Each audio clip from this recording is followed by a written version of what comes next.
Hello everyone, I'm Thomas, and I'm here to help you unwind and drift off tonight. I know many of you use this video to fall asleep, so before you get too cozy, don't forget to like the video and subscribe to the channel. Also, let me know in the comments, where are you from and what time is it as you're watching this? Now, settle in, get comfortable, and let yourself relax. The anniversary. Something's wrong with the light. I'm standing at the altar of St. Michael's Church, my husband Thomas's hands clasped in mine, and the afternoon sunlight streaming through the stained glass windows isn't moving.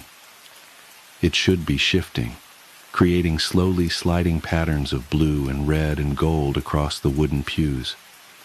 But it's frozen, static, like a photograph. "Margaret," Thomas says, his voice gentle as always, "do you take this man in renewal of your sacred vows?" The words fade into a hollow echo as I stare at his face, his familiar face, lined now with 25 years of laughter and worry and love. But something strange about his eyes. They're the same warm brown they've always been, but there's a depth to them I've never noticed before, like looking down a well and seeing something move in the darkness far below. I've done this before. The thought hits me with such force that I actually sway slightly on my feet. Thomas's grip on my hands tightens, just a fraction, just enough to steady me, just enough to trap me. "Margaret?"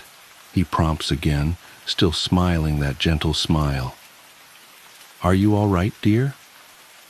The word catches in my throat as memories begin to surface, like bodies floating up from the bottom of a lake. Hundreds of them, thousands, each one a different version of our marriage, playing out in parallel tracks across 25 years. Making dinner in our first apartment, chopping carrots, noticing a strange metallic taste to the coffee he'd made me that morning, beginning to feel dizzy. Reset. Finding a hidden compartment behind the basement shelves, filled with photographs of women who'd gone missing in the area, my hands shaking as I recognized their faces from the news. Reset. Waking up in the middle of the night to find him standing over our bed, perfectly still, watching me sleep with eyes that reflected the darkness like a cat's. Reset. Each memory burns as it surfaces, searing away the comfortable fog I've been living in. How many times have I discovered the truth? How many times have I tried to run, to tell someone, to fight back? How many times has he simply reset everything, starting our marriage over from the beginning, wiping my memory clean like erasing a chalkboard? "Margaret?" There's an edge to his voice now, barely perceptible beneath the concern. The pressure of his hands on mine increases slightly. In the pews, our friends and family sit in perfect stillness, their faces fixed in expressions of joy and celebration. They haven't moved in several minutes, I realize. They might not be breathing. "I remember," I whisper, the words falling from my lips before I can stop them. I remember everything. Thomas's smile doesn't waver, but something shifts in those deep brown eyes. Something ancient and patient and hungry unfolds itself behind his human face. "No, dear," he says softly. "Not everything. Not yet."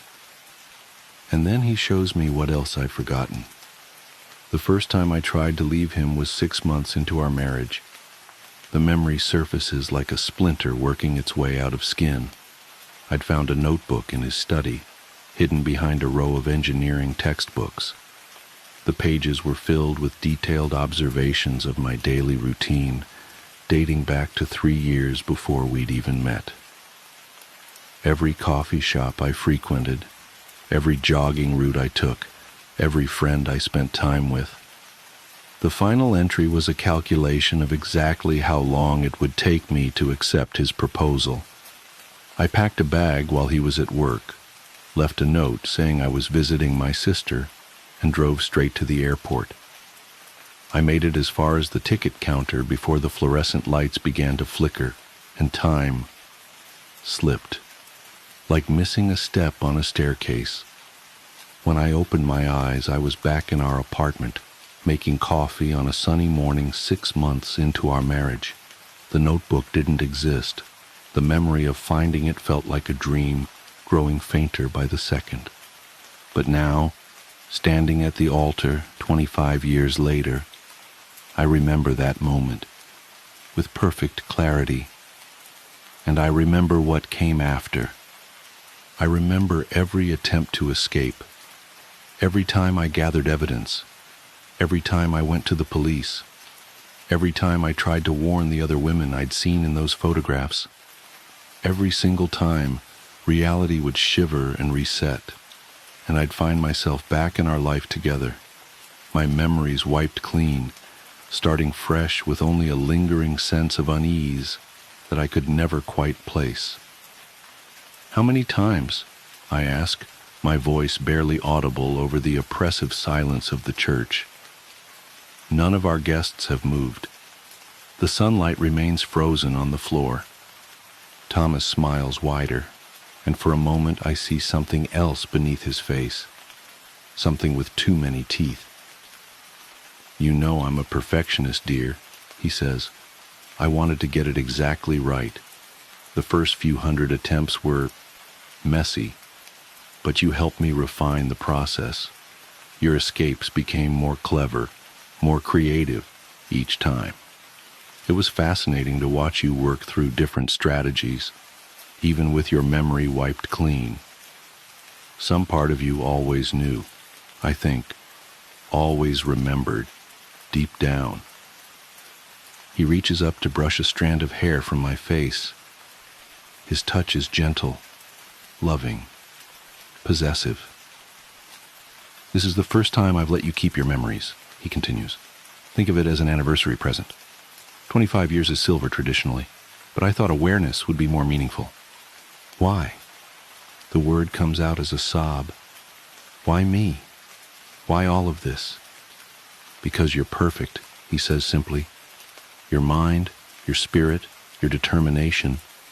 Even now, I can see you thinking, planning, looking for a way out. It's beautiful. And I've spent 25 years, well, significantly more than that technically, helping you become even more perfect." He leans closer, his voice dropping to a whisper. "Would you like to know how many times we've reached this moment? How many versions of our marriage I've collected and preserved? How many Margarets I've helped evolve and grow through these loops?" I try to pull away, but his grip is iron. The church seems to darken around us, the stained glass windows dulling to black. Our audience of friends and family begin to fade like old photographs, revealing their true nature. Empty shells, props, memories given form but no substance. "The best part," Thomas continues, "is that this isn't even the final version. We're going to keep working on it, you and I, making it better, making it perfect. And now that you're aware, the real work can begin." The darkness at the edges of my vision begins to creep inward. I can feel time starting to slip again, reality preparing to reset. But this time it's different. This time, I'll remember. "Happy anniversary, my love," Thomas says, and his face splits into something that was never human at all. The darkness swallows us both, and somewhere in the distance, I hear wedding bells begin to toll. I wake up on the morning of my wedding day, 25 years ago. Sunlight streams through the window of my childhood bedroom. My wedding dress hangs on the closet door, pristine and white. I remember everything. And somewhere nearby, my perfect, patient husband-to-be is waiting to begin again. Rather than scream, I smile, because this time I remember all my previous attempts to escape. Every strategy, every failure, every reset. 25 years of experience compressed into perfect clarity. And I have a new plan. This time will be different. This time I'm not running away. This time I'm taking him with me into the void, the echoing silence. I'll never forget the night it all began. Working the graveyard shift at KFM 104.3, a small-town radio station that barely scraped by on a mix of outdated pop and rock hits, had always been an isolating job. But it paid the bills, and I liked the quiet. There was something about the hum of the equipment and the solitude of the booth that gave me a strange sense of peace. My listeners were few, and most were truckers or insomniacs who called in sporadically for song requests. Nothing ever really happened, until that night. It started with a call just past 1 a.m. I was midway through introducing a Fleetwood Mac song when the red light on the console blinked. KFM 104.3, you're on the air, I said, trying to sound more energetic than I felt. There was a pause, then a voice, distant and crackling, came through the line. Play. Goodbye, stranger. The way the caller said it made my skin prickle. The voice was low, strained, as though the person on the other end was barely able to speak. Sure thing, I said, trying to mask the unease creeping into my voice. Who's this? There was no reply, just the faint sound of static. Then, just before the line went dead, I thought I heard a whisper. I couldn't make out the words, but the tone chilled me to my core. I shook it off, attributing it to a bad connection or maybe a prank call. I queued up the song and leaned back in my chair, watching the clock tick down. As Goodbye Stranger played, I couldn't shake the feeling that something was off. The song seemed wrong somehow.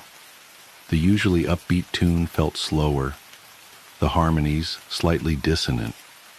I told myself I was imagining things, but then the second call came. KFM 104.3, I answered, my voice faltering slightly. You played it, the same voice rasped. Good. Hey, listen, buddy, I started, trying to sound assertive. If this is some kind of joke... Another, the caller interrupted. Play. Don't fear the Reaper.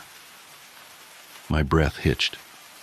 There was something about the way they said it, the almost pleading tone beneath the words. Against my better judgment, I agreed. As I reached for the track, I realized my hand was trembling. When the song began, the atmosphere in the studio shifted. The air felt heavier, the shadows in the corners of the room deeper. I caught movement out of the corner of my eye, but found nothing when I turned to look. The hairs on the back of my neck stood on end. Halfway through the song, I heard it. Faint at first, just a whisper beneath the music.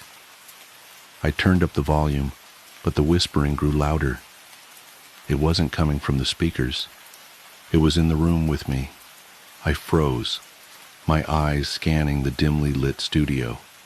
The whispering continued, unintelligible and rhythmic, like a chant. Panic bubbled in my chest, but I forced myself to stay calm. I had to finish the shift. I couldn't afford to lose this job. The phone rang again. What do you want? I snapped, my composure cracking. It's so dark, the voice said, more strained than before. So cold. Help me. Who are you? Where are you? I demanded. Trapped, they whispered. In the void. A cold chill ran down my spine. I opened my mouth to respond, but the line went dead. This time the static didn't fade immediately. It lingered, growing louder and more distorted until it erupted into a blood-curdling scream. I ripped off my headphones, my heart pounding in my chest. I considered calling the station manager, but what would I say? That I was being haunted by a caller? It sounded insane. Instead, I decided to push through the night. I wouldn't let a few creepy calls rattle me. But things only got worse. As the hours dragged on, the requests kept coming. Each call was from the same voice, and each song carried an eerie undertone that seemed to warp the air around me. Hotel California, Paint It Black, The End. The choices weren't just unsettling, they felt purposeful, as though the caller was trying to tell me something. The whispers grew louder, more distinct. They filled the studio, overlapping and echoing until I could barely think. My vision blurred, and I felt an overwhelming sense of dread. It was as if the walls themselves were closing in, suffocating me. Around 4 a.m., the power flickered. The lights dimmed and the equipment crackled with interference.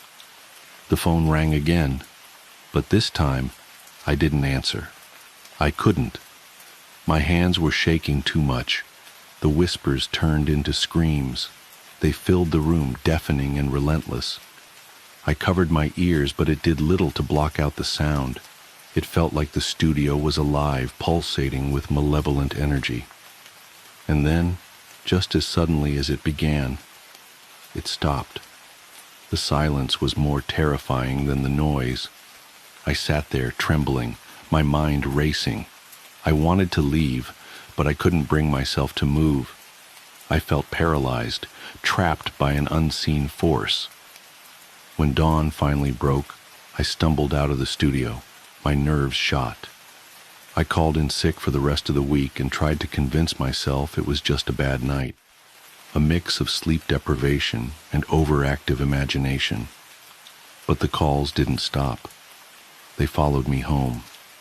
The first time my cell phone rang, I almost didn't answer. When I finally did, the same chilling voice greeted me. "You can't escape," it said. "You played the songs." The line went dead. Over the next few days, my life unraveled. I heard whispers in my apartment, saw shadows moving where there shouldn't be any. I couldn't sleep, couldn't eat. The fear consumed me. Desperate for answers, I began researching the history of the radio station. What I found only deepened my terror. Decades ago, a DJ had gone missing during a broadcast. The only clue was a series of unsettling song requests he'd received from an anonymous caller. Witnesses claimed to have heard screams coming from the station that night, but no trace of the DJ was ever found. It didn't end there. Over the years, others who worked the graveyard shift reported similar experiences: strange calls, eerie noises, unexplained phenomena. Some quit, others disappeared. The station had a dark history, one that seemed to revolve around the late-night broadcast. I realized I was part of something far bigger, something I couldn't comprehend. The void the caller spoke of, was it real? And if so, was I being drawn into it? I tried to quit, but the station manager wouldn't let me. "You're one of our best DJs," he said. "The listeners love you." Love me. The thought made my skin crawl. Who were these listeners? Were they even human? The final straw came a week later. I was at home trying to sleep when the radio in my living room turned on by itself. The static was deafening, and beneath it, I heard the whispers. They were clearer now, their words cutting through the noise like shards of glass. "Join us," they said. "It's your turn." I smashed the radio, but the whispers didn't stop. They filled the room, the walls, my head. I screamed, clawing at my ears, but it was no use. The void had claimed me. The next thing I knew, I was back in the studio, the red light blinking on the console. My body moved on its own. my hands reaching for the phone. The voice on the other end was my own. "Play Goodbye, Stranger," it said. "The crying baby in the forest. It's strange, the things you remember.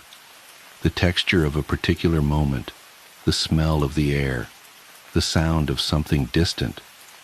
For me, it's always been the sound, that faint, distant sound of a baby crying. I'd just come out of a particularly rough patch. My marriage had dissolved into shards of bitterness and regret. My career had plateaued, and I was haunted by a sense of failure I couldn't quite shake. So, when my friend Matt suggested a weekend hike to clear my head, I reluctantly agreed. The forest was supposed to be restorative, a retreat from the noise of life. Little did I know, it would mark the beginning of the most harrowing chapter of my existence. We picked a relatively isolated trail, one of those routes known only to locals and adventurous souls. Matt had found it on some obscure forum, and the promise of solitude appealed to me. The trail wound through dense woods, and the further we walked, the more the modern world seemed to fade. Cell service disappeared within the first hour, replaced by the hum of nature, chirping crickets, rustling leaves, and the occasional snap of a twig underfoot. We set up camp by a small clearing as twilight descended. The air was crisp, carrying the faint smell of pine and damp earth. We built a fire, cooked a simple meal, and talked. Well, Matt talked. I mostly nodded, my mind drifting between his words and the mesmerizing dance of the flames. That's when we first heard it. It was faint at first, barely audible over the crackle of the fire. A soft, plaintive cry that seemed to hang in the air like a fragile thread. Matt froze mid-sentence, his eyes narrowing as he tilted his head to listen. "Did you hear that?" he asked. I nodded. "Sounds like a baby." He laughed uneasily. "Out here? No way." But the sound persisted, growing louder and more distinct. It was unmistakably the cry of an infant, filled with a desperate urgency that sent chills down my spine. Against every instinct screaming at me to stay put, I stood up. "We should check it out," I said. Matt hesitated, his usual bravado tempered by unease. "You sure? Could be, I don't know, a wild animal or something." "Since when do wild animals sound like babies?" I shot back. "What if someone's in trouble?" Reluctantly, he agreed, and we grabbed our flashlights before venturing into the dark woods. The crying seemed to guide us, growing louder as we moved deeper into the forest. The trees loomed like silent sentinels, their gnarled branches casting eerie shadows that danced in the beam of our lights. My heart pounded in my chest, a primal mix of fear and determination driving me forward. But something was off. No matter how far we walked, the sound always seemed just out of reach. It was as if the forest itself was conspiring to keep the source hidden. And then, without warning, the crying stopped. We stood there in the oppressive silence, the only sound our own ragged breathing. Matt's flashlight flickered, casting brief bursts of light that only deepened the shadows around us. "Let's head back," he said, his voice trembling. Before I could respond, the silence was shattered by laughter. It started soft, almost playful, but quickly escalated into a cacophony that seemed to come from everywhere and nowhere all at once. High-pitched and maniacal, it echoed through the trees, bouncing off the trunks in a maddening symphony. "What the hell is that?" Matt shouted. I didn't answer. I couldn't. My throat felt like it had closed up, my body frozen in place. And then, just as abruptly as it started, the laughter stopped. The forest was silent once more, but it was a silence that felt wrong, heavy, oppressive, and charged with an energy I couldn't explain. We turned back toward camp, our pace quickening with each step. The trail seemed longer than I remembered, the trees pressing in closer, their branches clawing at us like skeletal hands. When we finally stumbled into the clearing, the fire was out. The camp, our sanctuary, felt alien, as if we'd been gone for far longer than we'd realized. We didn't speak as we crawled into our tents, each of us retreating into the fragile illusion of safety they provided. But sleep didn't come. Not for me, anyway.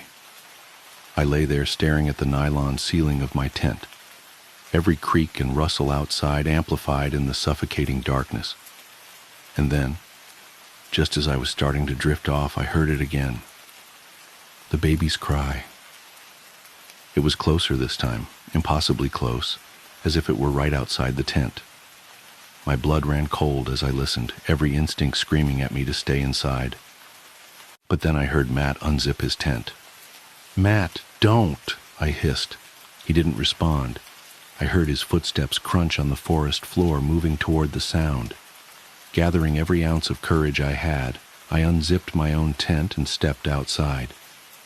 The night was unnaturally still, the air thick with an unspoken threat.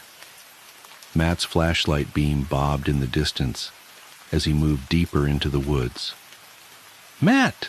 I called, my voice trembling. "Come back!" But he didn't stop. He didn't even turn around. It was as if he were in a trance, drawn toward the crying like a moth to a flame. And then, just as he disappeared from view, the crying stopped again. What followed was the most excruciating silence I've ever endured. Minutes felt like hours as I stood there, my flashlight beam cutting through the dark, searching for any sign of him. And then, the laughter returned. It was deafening, a chaotic symphony of voices that seemed to mock me, to taunt me for my helplessness. I dropped my flashlight in panic, the beam spinning wildly as it hit the ground. In its erratic light, I saw something that made my blood turn to ice.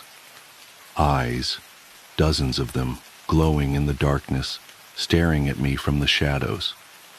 They were unblinking, inhuman, and filled with a malice I can't begin to describe. And then, just as suddenly as they appeared, they vanished. I don't remember running back to my tent, but I must have. The next thing I knew, I was huddled inside, clutching my knees to my chest as the laughter faded into the night. When dawn finally broke, I emerged to find Matt's tent empty. He was gone. I spent the entire day searching for him, retracing our steps, calling his name until my throat was raw. But it was as if he'd vanished into thin air. The forest, once a place of solace, had become a labyrinth of nightmares, each shadow concealing unspeakable horrors. When I finally made it back to civilization, the authorities were skeptical. They organized a search party, but no trace of Matt was ever found. I told them about the crying, the laughter, the eyes in the dark, but they dismissed it as the ramblings of a man traumatized by his friend's disappearance. I've tried to move on, but the forest won't let me. Every night, I hear the crying. It's faint at first, barely audible, but it grows louder with each passing minute. And no matter where I am, it always seems to come from just outside my window. I haven't slept in months. I'm afraid to. Because I know that one day the crying won't stop. One day, it will lead me back to the forest. And this time I don't think I'll make it out. But perhaps the most chilling part of all is the ending twist I've been too afraid to admit. In my dreams, the rare ones I do have, I see Matt. He's always smiling, standing at the edge of the forest, and in his arms, he's holding a baby. The midnight visitor. I never told anyone why I really left my job as a night shift nurse at Pine Grove Nursing Home. They all assumed it was the stress, the long hours, the emotional toll of watching patients decline. I let them think that. It's easier than explaining what really happened during my last night there. Easier than trying to convince them that what I saw was real. But now I have to tell someone, because last night, at exactly 3:17 a.m., my phone rang. The caller ID showed Pine Grove Nursing Home, and when I answered, I heard the soft, steady beep of a cardiac monitor, followed by the voice I've been trying to forget for the past 6 months. Nurse Anderson, I'm ready for my medicine now. Mrs. Eleanor Webb. Room 217. Deceased as of April 15th, 2024, at 3:17 a.m. I should start at the beginning. It was supposed to be a normal night shift. They're all normal until they're not. I'd been working at Pine Grove for 3 years, long enough to know every creaky floorboard, every flickering fluorescent light, every patient's particular habits and needs. Night shifts in a nursing home have their own rhythm. Medication rounds, hourly checks, the quiet moments in between when the building seems to breathe with the collective inhales and exhales of its sleeping residents. Mrs. Webb had been with us for nearly a decade, a sweet woman, always lucid despite her advanced age, with a sharp wit and sharper memory.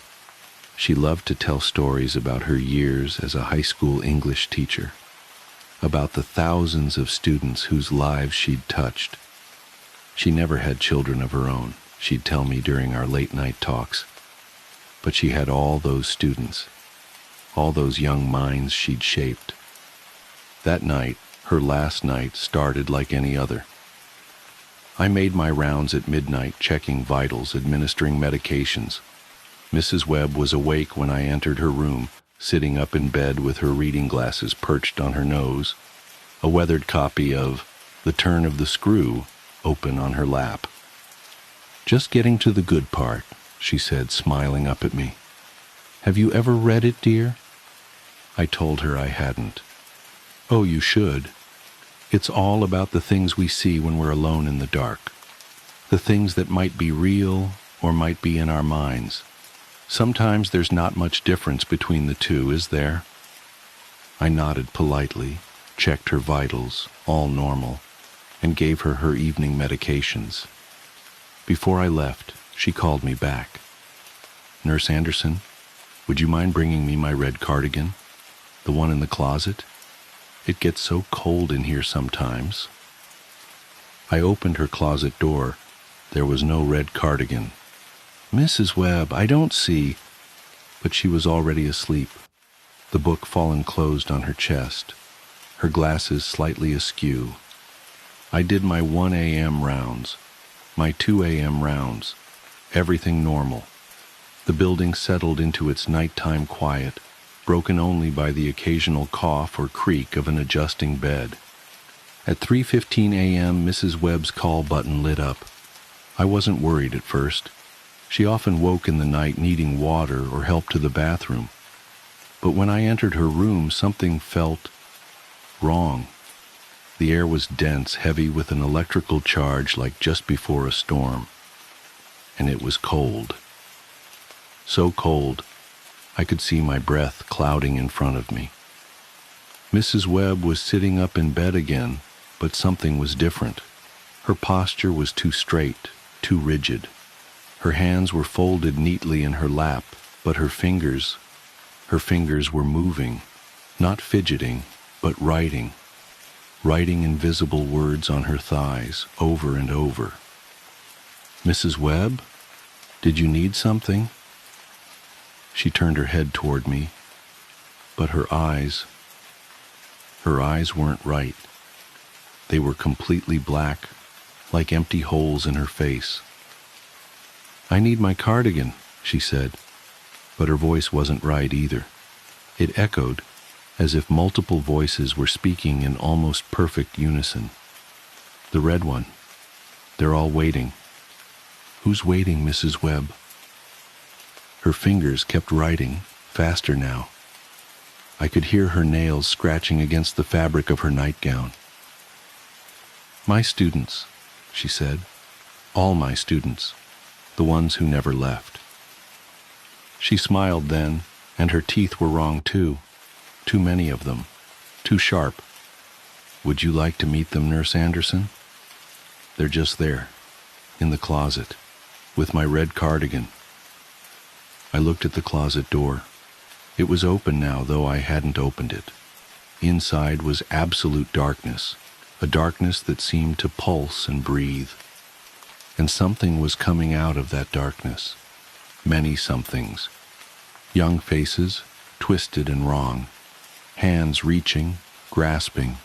Mouths opening to reveal too many teeth, just like Mrs. Webb's. My students, Mrs. Webb said, her voice now a chorus of dozens, hundreds of voices.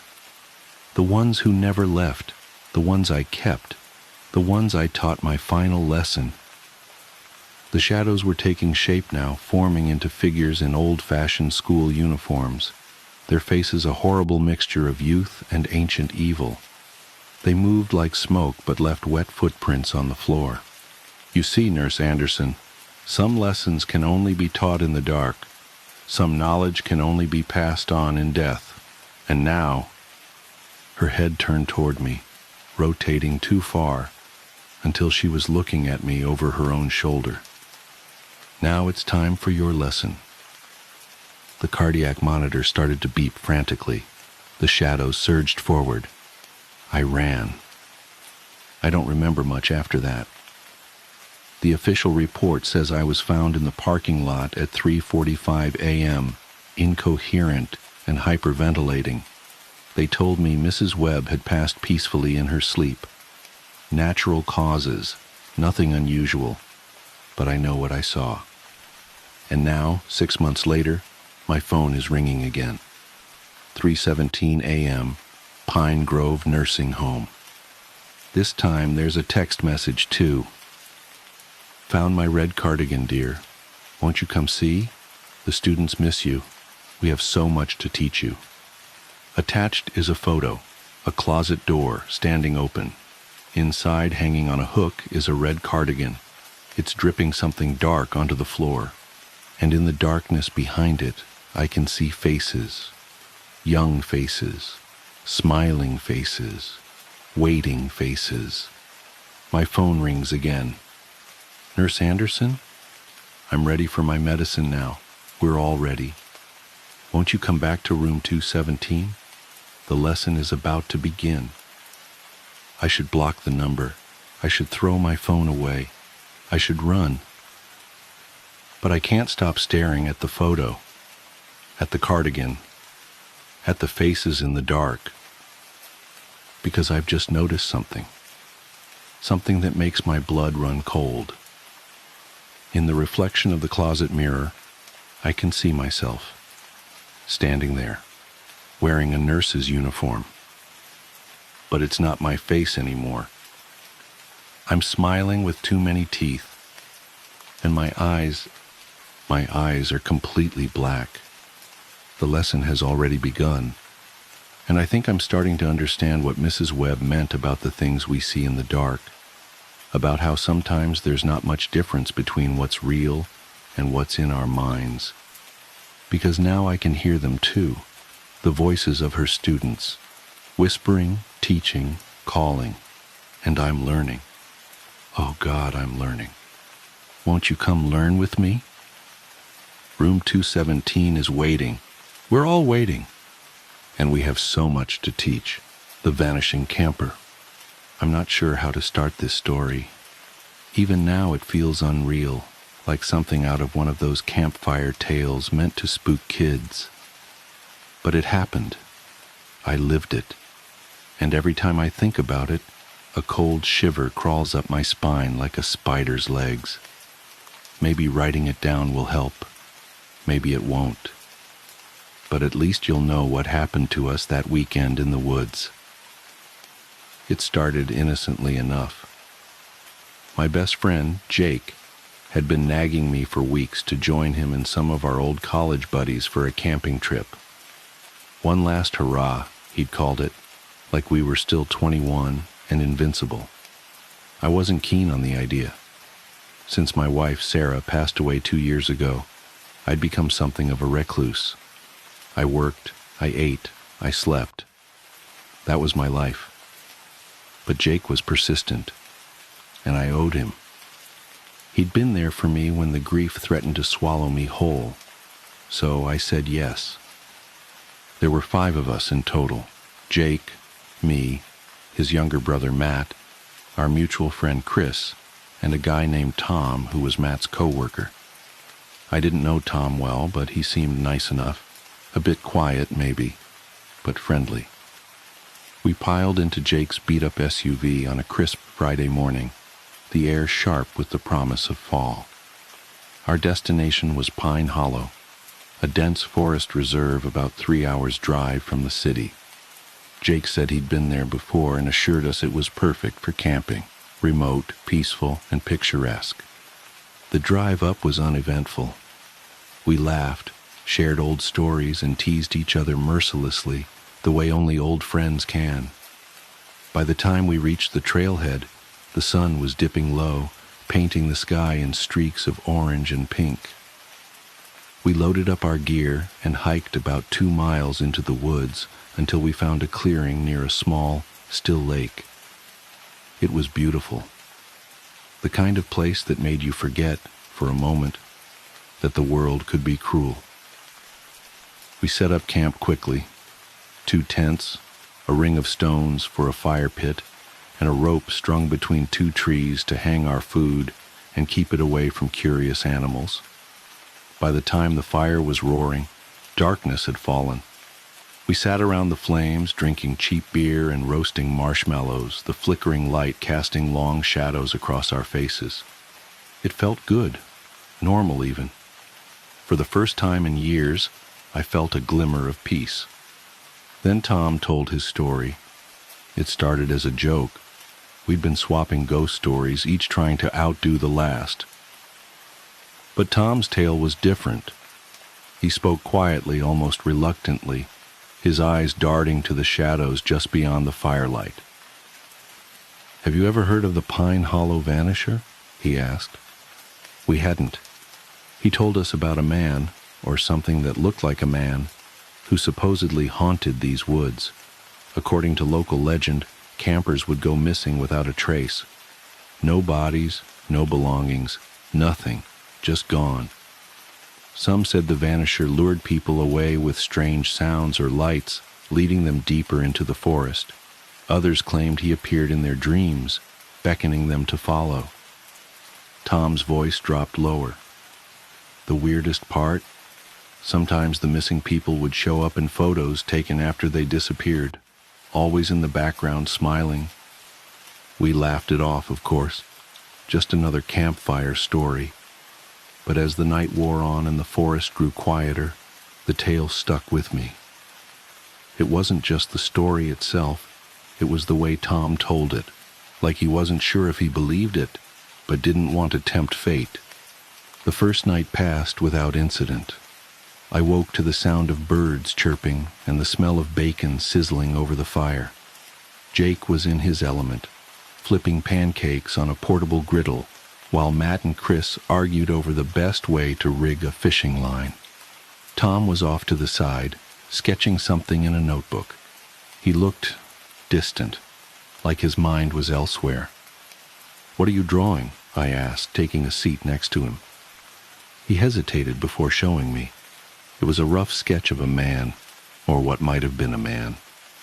His features were indistinct, smudged, and shadowy, but his smile was sharp and unmistakable, almost too wide for his face. "Just messing around," Tom said, closing the notebook quickly. I let it go. We spent the day hiking, fishing, and exploring the area. The forest was beautiful, but it had a way of making you feel small. The trees were impossibly tall, their branches intertwining to form a canopy that blocked out most of the sunlight. The air was cool and damp, carrying the earthy scent of moss and fallen leaves. It was easy to get turned around if you strayed from the path, and the deeper we went, the quieter it became. No birds, no insects, just the sound of our footsteps crunching on the forest floor. By the time we returned to camp, the sun was setting again. We cooked dinner, shared more stories, and settled in for another night around the fire. But something felt different. The mood was heavier, the laughter more forced. Even the fire seemed dimmer, its light barely reaching the edges of our camp. It was Chris who noticed it first. "Where's Tom?" he asked, looking around. We all turned, realizing at the same time that he was gone. His backpack was still by the tent, his sketchbook lying open on a log, but there was no sign of him. "He probably went to take a leak," Jake said, though his voice lacked conviction. We waited. 5 minutes, 10, 15. Still no Tom. Jake grabbed a flashlight and we fanned out to search for him, calling his name. The forest swallowed our voices, the darkness pressing in on us like a living thing. I couldn't shake the feeling that we were being watched. After an hour, we regrouped at the camp. Jake wanted to keep searching, but Matt pointed out that we could easily get lost ourselves if we weren't careful. We agreed to wait until morning, hoping, praying, that Tom would come back on his own. He didn't. The next day was a blur of frantic searching and growing dread. We combed the forest for hours, shouting his name until our throats were raw. We found nothing. No footprints, no broken branches, no sign that he'd ever been there at all. By evening, we were forced to admit the truth. Tom was gone. We decided to pack up and head back to the trailhead to get help. But as we were breaking down camp, I noticed something by the fire pit. It was Tom's backpack, neatly placed on the ground. That wouldn't have been strange, except we'd already searched the area. The backpack hadn't been there before. Inside we found his sketchbook, a water bottle, and a single Polaroid photo. My hands trembled as I pulled it out. It was a picture of us, taken the first night sitting around the fire. But there was someone else in the photo. Standing in the background, just beyond the circle of light, was a man. His features were blurry, his form indistinct, but his smile was sharp and unmistakable. We left the forest that night, leaving behind the tents, the gear, everything. The police organized a search, but they never found Tom. Officially, he's still listed as missing. Unofficially, I know the truth. I still have the photo. Sometimes late at night, I take it out and stare at it, trying to make sense of what happened. And every time I notice something new. The man in the background is closer now, his smile wider, his eyes brighter. I don't know what he is. I don't know what he wants. But I know one thing for certain. He's coming for me. The phone call. There's an old saying that nothing good happens after 2 a.m. I used to dismiss it as something parents tell their teenagers to keep them from staying out late. Now I know better. Now I know that the real horror begins at exactly 3:33 a.m. It started 3 weeks ago. I was jolted awake by my phone's ringtone, that default iPhone marimba that suddenly seemed sinister in the dead of night. The screen's harsh blue light illuminated my bedroom as I fumbled to silence it. Through bleary eyes, I saw my own phone number displayed as the caller ID. I almost declined the call. Looking back, I wish I had. But curiosity got the better of me. After all, how could I be calling myself? Hello? My voice was thick with sleep. For several seconds, there was only silence. Then I heard breathing, slow, measured breaths that seemed somehow familiar. A chill ran down my spine as I realized why. They were mine. I would recognize the slight whistle on the exhale anywhere, caused by a deviated septum I'd had since breaking my nose in high school. I hung up immediately, my heart pounding. Sleep was impossible after that. I sat up until dawn, telling myself it was just a glitch, a crossed line, or maybe even a dream. But deep down, I knew better. The next night I was wide awake at 3:33 a.m. staring at my phone. Right on schedule, it rang. My number again. This time when I answered, I heard myself breathing, and then something else, quiet sobbing. My own voice, crying in a way I hadn't since my mother's funeral 5 years ago. It went on like this, night after night, always at 3:33 a.m., always my number, always my voice, doing something different, sometimes whimpering, sometimes humming that lullaby my mother used to sing, sometimes reciting fragments of poems I'd written and never shown anyone, things only I could know. I tried everything to make it stop. I changed my number twice. I bought a new phone.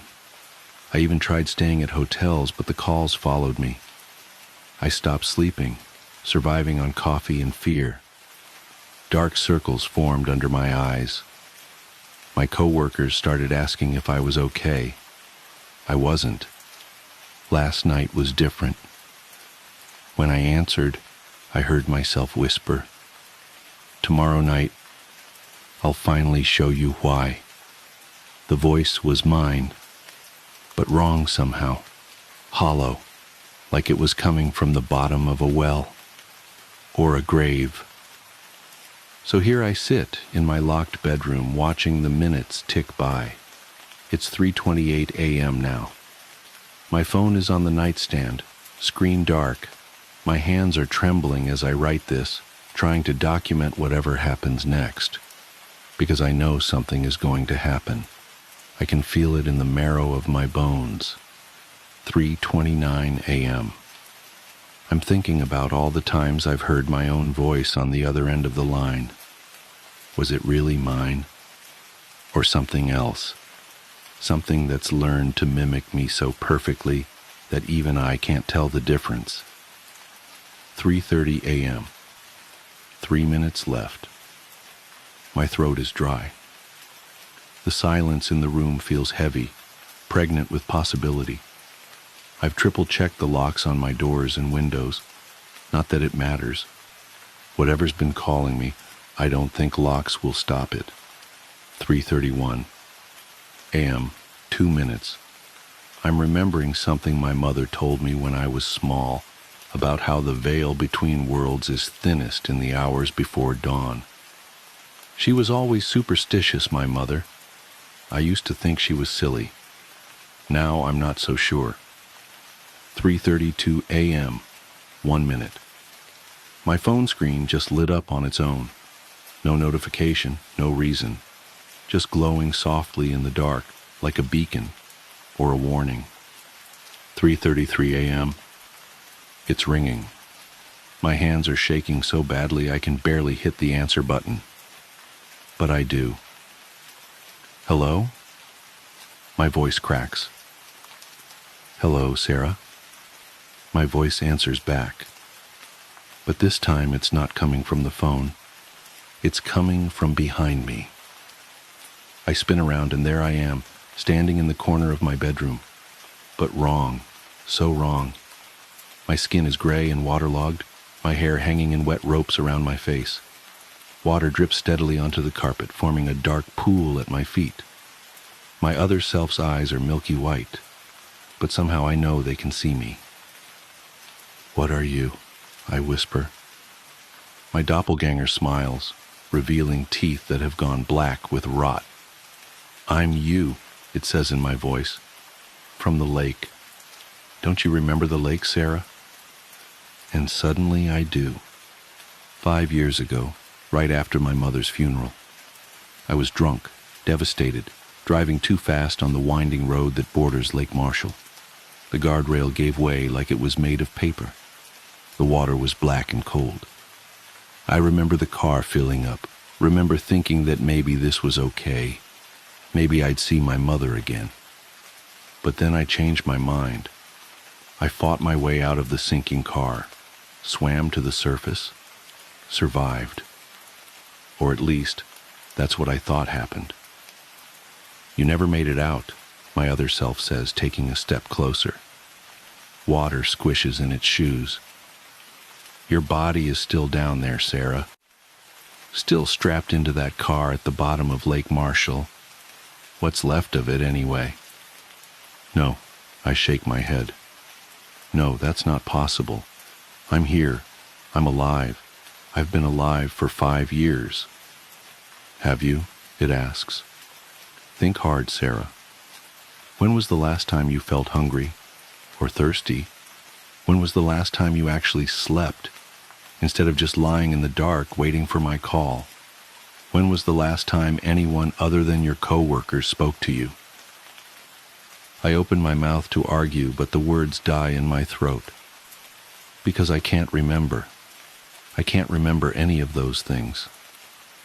5 years, my other self says softly. 5 years I've been down there in the dark, while you've been up here pretending to be alive. But it's time to stop pretending now, Sarah. Time to come home. It reaches for me with gray, bloated fingers. Its touch is cold and wet against my cheek. And suddenly I can feel the water filling my lungs again, can feel the pressure of the lake crushing down on me, can feel the slow decay of 5 years beneath the black water. The next morning, Sarah Chen doesn't show up for work. Her co-workers notice her absence, of course, but none of them seem particularly concerned. In fact, when asked about her later, they have trouble remembering exactly when they last saw her. Some say it was yesterday, others swear it was last week, and a few insist they haven't seen her in years, not since that tragic accident at Lake Marshall. The police eventually break down her door and find her apartment empty. The only unusual thing they notice is a large wet spot on her bedroom carpet, roughly the size and shape of a person lying down. But by the time they think to take samples, the spot has dried, leaving no trace behind.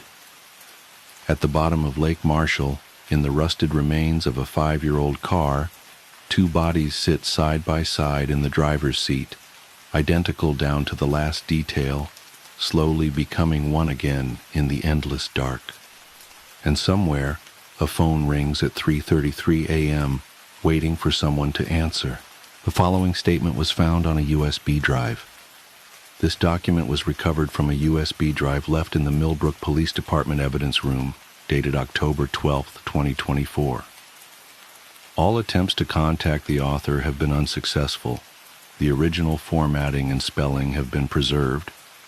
I need to write this down while it's still fresh, while I can still convince myself it really happened.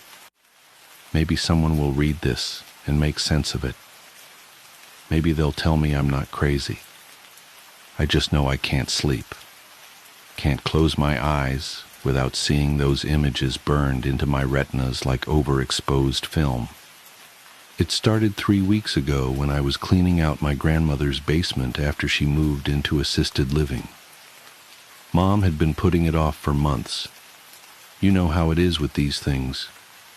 Nobody wants to sort through decades of someone else's life, deciding what's treasure and what's trash. But Grandma's house was finally under contract, and we were running out of time. The basement had always been my least favorite part of her house, even as a kid. Something about the way the concrete walls seemed to sweat in the summer, how the single bare bulb cast more shadows than light. But that Sunday morning, it was just another task to check off my list. I brought coffee, podcasts, and those heavy-duty contractor bags they sell at Home Depot, ready to be efficient, adult, unsentimental. The first few hours were exactly what you'd expect. Boxes of old Christmas decorations, moth-eaten Afghans, a treadmill that had probably been obsolete before I was born. I sorted everything into piles: donate, trash, keep. The podcast kept me company. Something about true crime in the Pacific Northwest. The coffee went cold before I remembered to drink it. It wasn't until I reached the back corner, behind a stack of molding Life magazines, that things started feeling wrong. The air got thick, like right before a thunderstorm, making it hard to breathe. My podcast cut out, replaced by this staticky buzz that made my teeth ache. I blamed it on poor reception, but when I checked my phone, it showed full bars. That's when I found the Polaroid camera. It was sitting on a shelf I swear wasn't there earlier, one of those collapsible metal ones we used to keep paint cans on. The camera looked pristine, not dusty or corroded like everything else down there.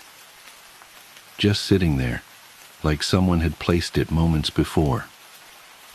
"That's weird," I said out loud, my voice sounding flat in the dense air.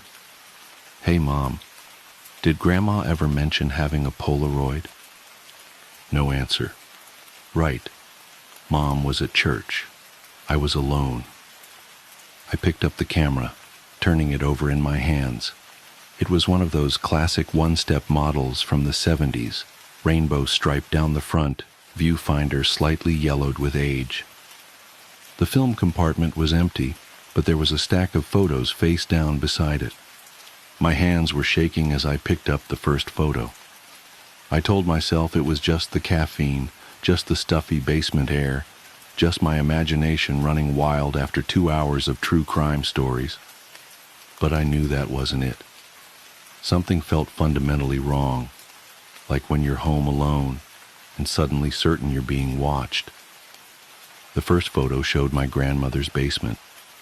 This basement, taken from the bottom of the stairs, looking toward the corner where I now stood. Everything was exactly the same. The metal shelves, the magazines, the boxes. Except in the photo, there was a figure standing where I was standing. The image was overexposed, the figure bleached out and distorted, but I could make out an arm raised as if taking a picture. "This isn't funny," I said to the empty basement. My voice cracked. "Mom, seriously, if this is some kind of joke..." I flipped to the next photo. Same basement, same angle. The figure was closer to the camera now, still overexposed, but more distinct. It looked like it was wearing clothes similar to mine, jeans, a gray hoodie, but its face. The face was just static, like an old TV tuned to a dead channel.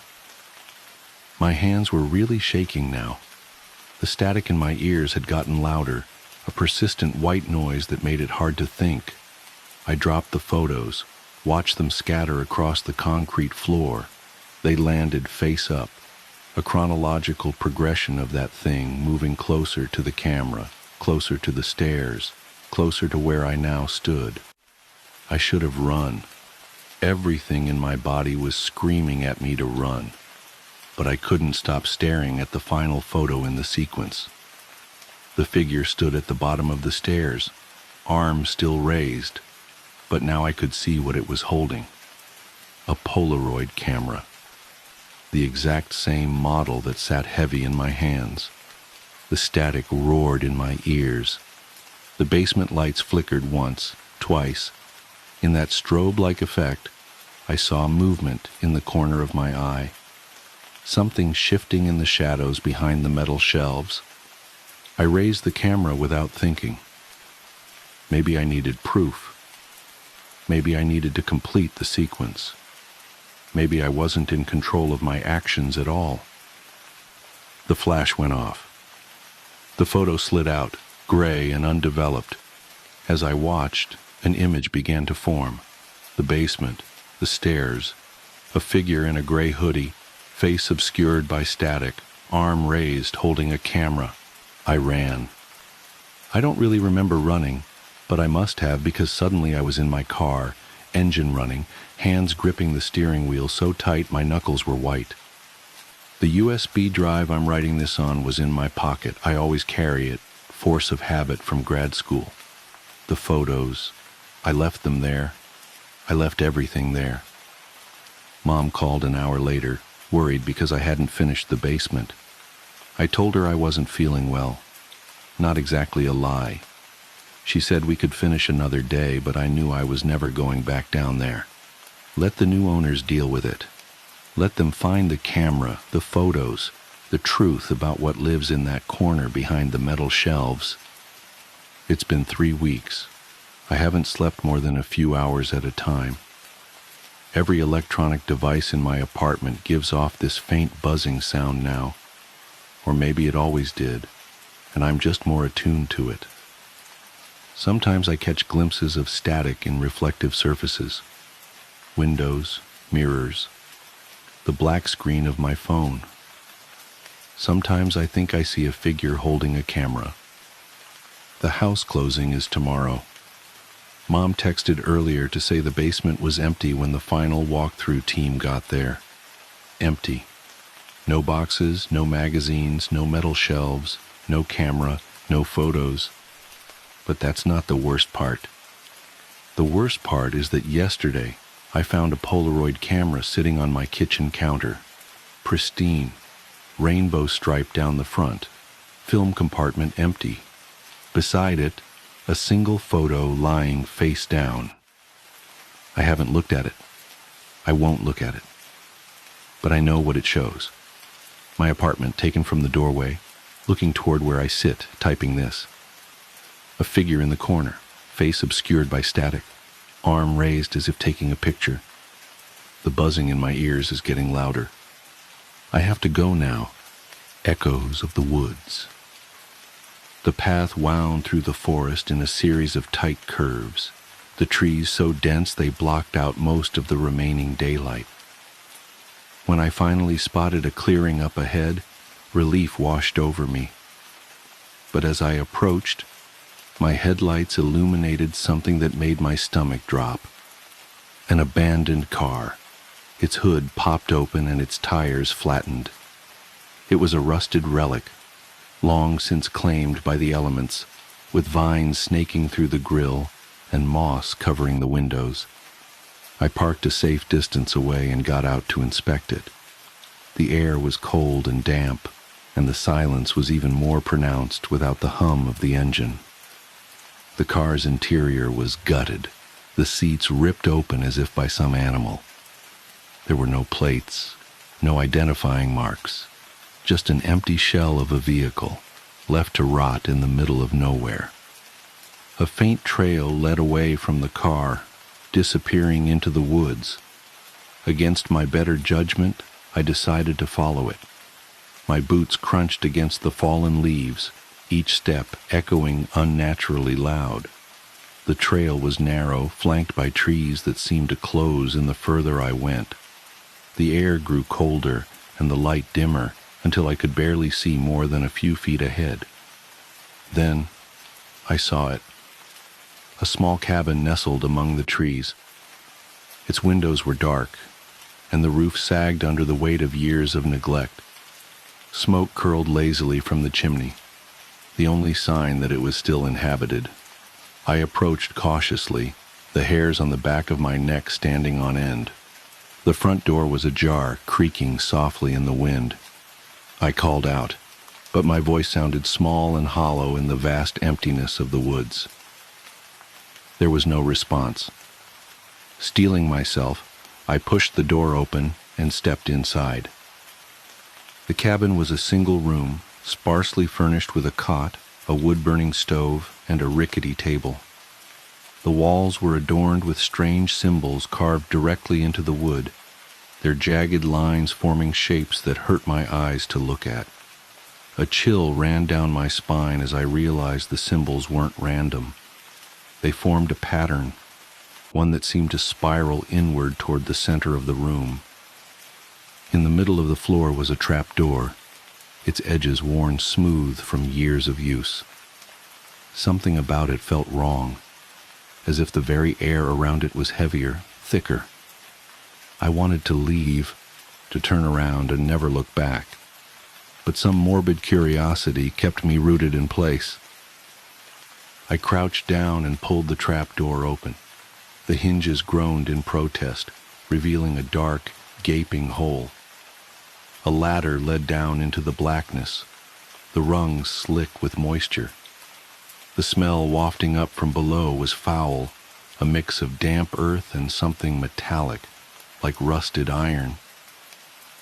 I don't know what possessed me to climb down. Maybe it was the sheer unreality of the situation, the way it felt like a waking nightmare. Or maybe it was the feeling that whatever was down there had to be the key to understanding why I'd ended up here. The descent was slow, each rung colder than the last. The darkness swallowed me whole, the faint light from above fading until I was plunged into complete blackness. I fumbled for my phone, using the flashlight to illuminate the space around me. The walls were earthen, damp and glistening, and the tunnel stretched on endlessly in both directions. I chose a direction at random and started walking. The tunnel was unnervingly narrow, forcing me to hunch over. The silence was absolute, broken only by the sound of my own breathing and the occasional drip of water. Time lost all meaning. It felt like I'd been walking for hours when I finally came to a larger chamber. The room was circular, its walls lined with more of those strange symbols. In the center was a stone altar, its surface stained dark with what I could only hope wasn't blood. Surrounding the altar were objects that defied explanation.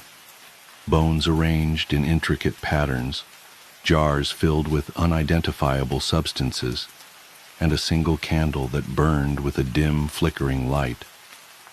I should have turned back then. Every instinct screamed at me to leave. But as I stood there, paralyzed by fear, I noticed something on the far wall. It was a photograph, tacked haphazardly to the dirt. I approached it slowly, the candlelight casting shifting shadows that made the whole scene feel alive. The photograph was old, the edges yellowed and curling. It showed a group of people standing in front of the very cabin I'd entered. Their faces were obscured, either by motion or deliberate smudging. But one figure stood out, a man with piercing eyes that seemed to stare directly at me, even through the faded print. Behind him, barely visible in the shadows, was something else. Something tall and impossibly thin, its limbs unnaturally long and bent at odd angles. My blood ran cold as I realized it wasn't a trick of the light. The thing was real, and it was watching me. I don't remember running back to the ladder, only the blind panic that propelled me forward. My flashlight flickered and died as I climbed, leaving me in suffocating darkness. When I finally emerged into the cabin, the air was thick with the smell of smoke and decay. The symbols on the walls seemed to pulse, their lines shifting and writhing like living things. I bolted out the door and into the woods, my heart pounding so hard it felt like it would burst.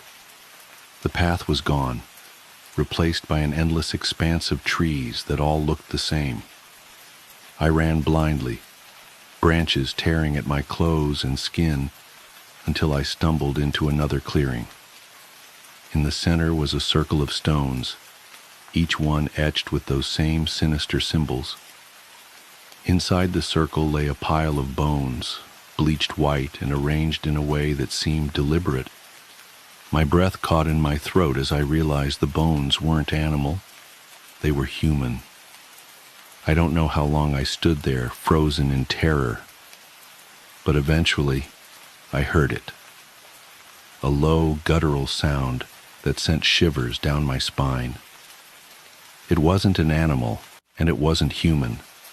It was something else, something that shouldn't exist. I turned and ran, the sound growing louder, closer. The trees blurred together as I sprinted, my lungs burning and my legs threatening to give out. When I finally broke through the tree line and onto a paved road, I collapsed, gasping for air. A passing car stopped, and the driver helped me to my feet. I tried to explain what had happened, but the words wouldn't come.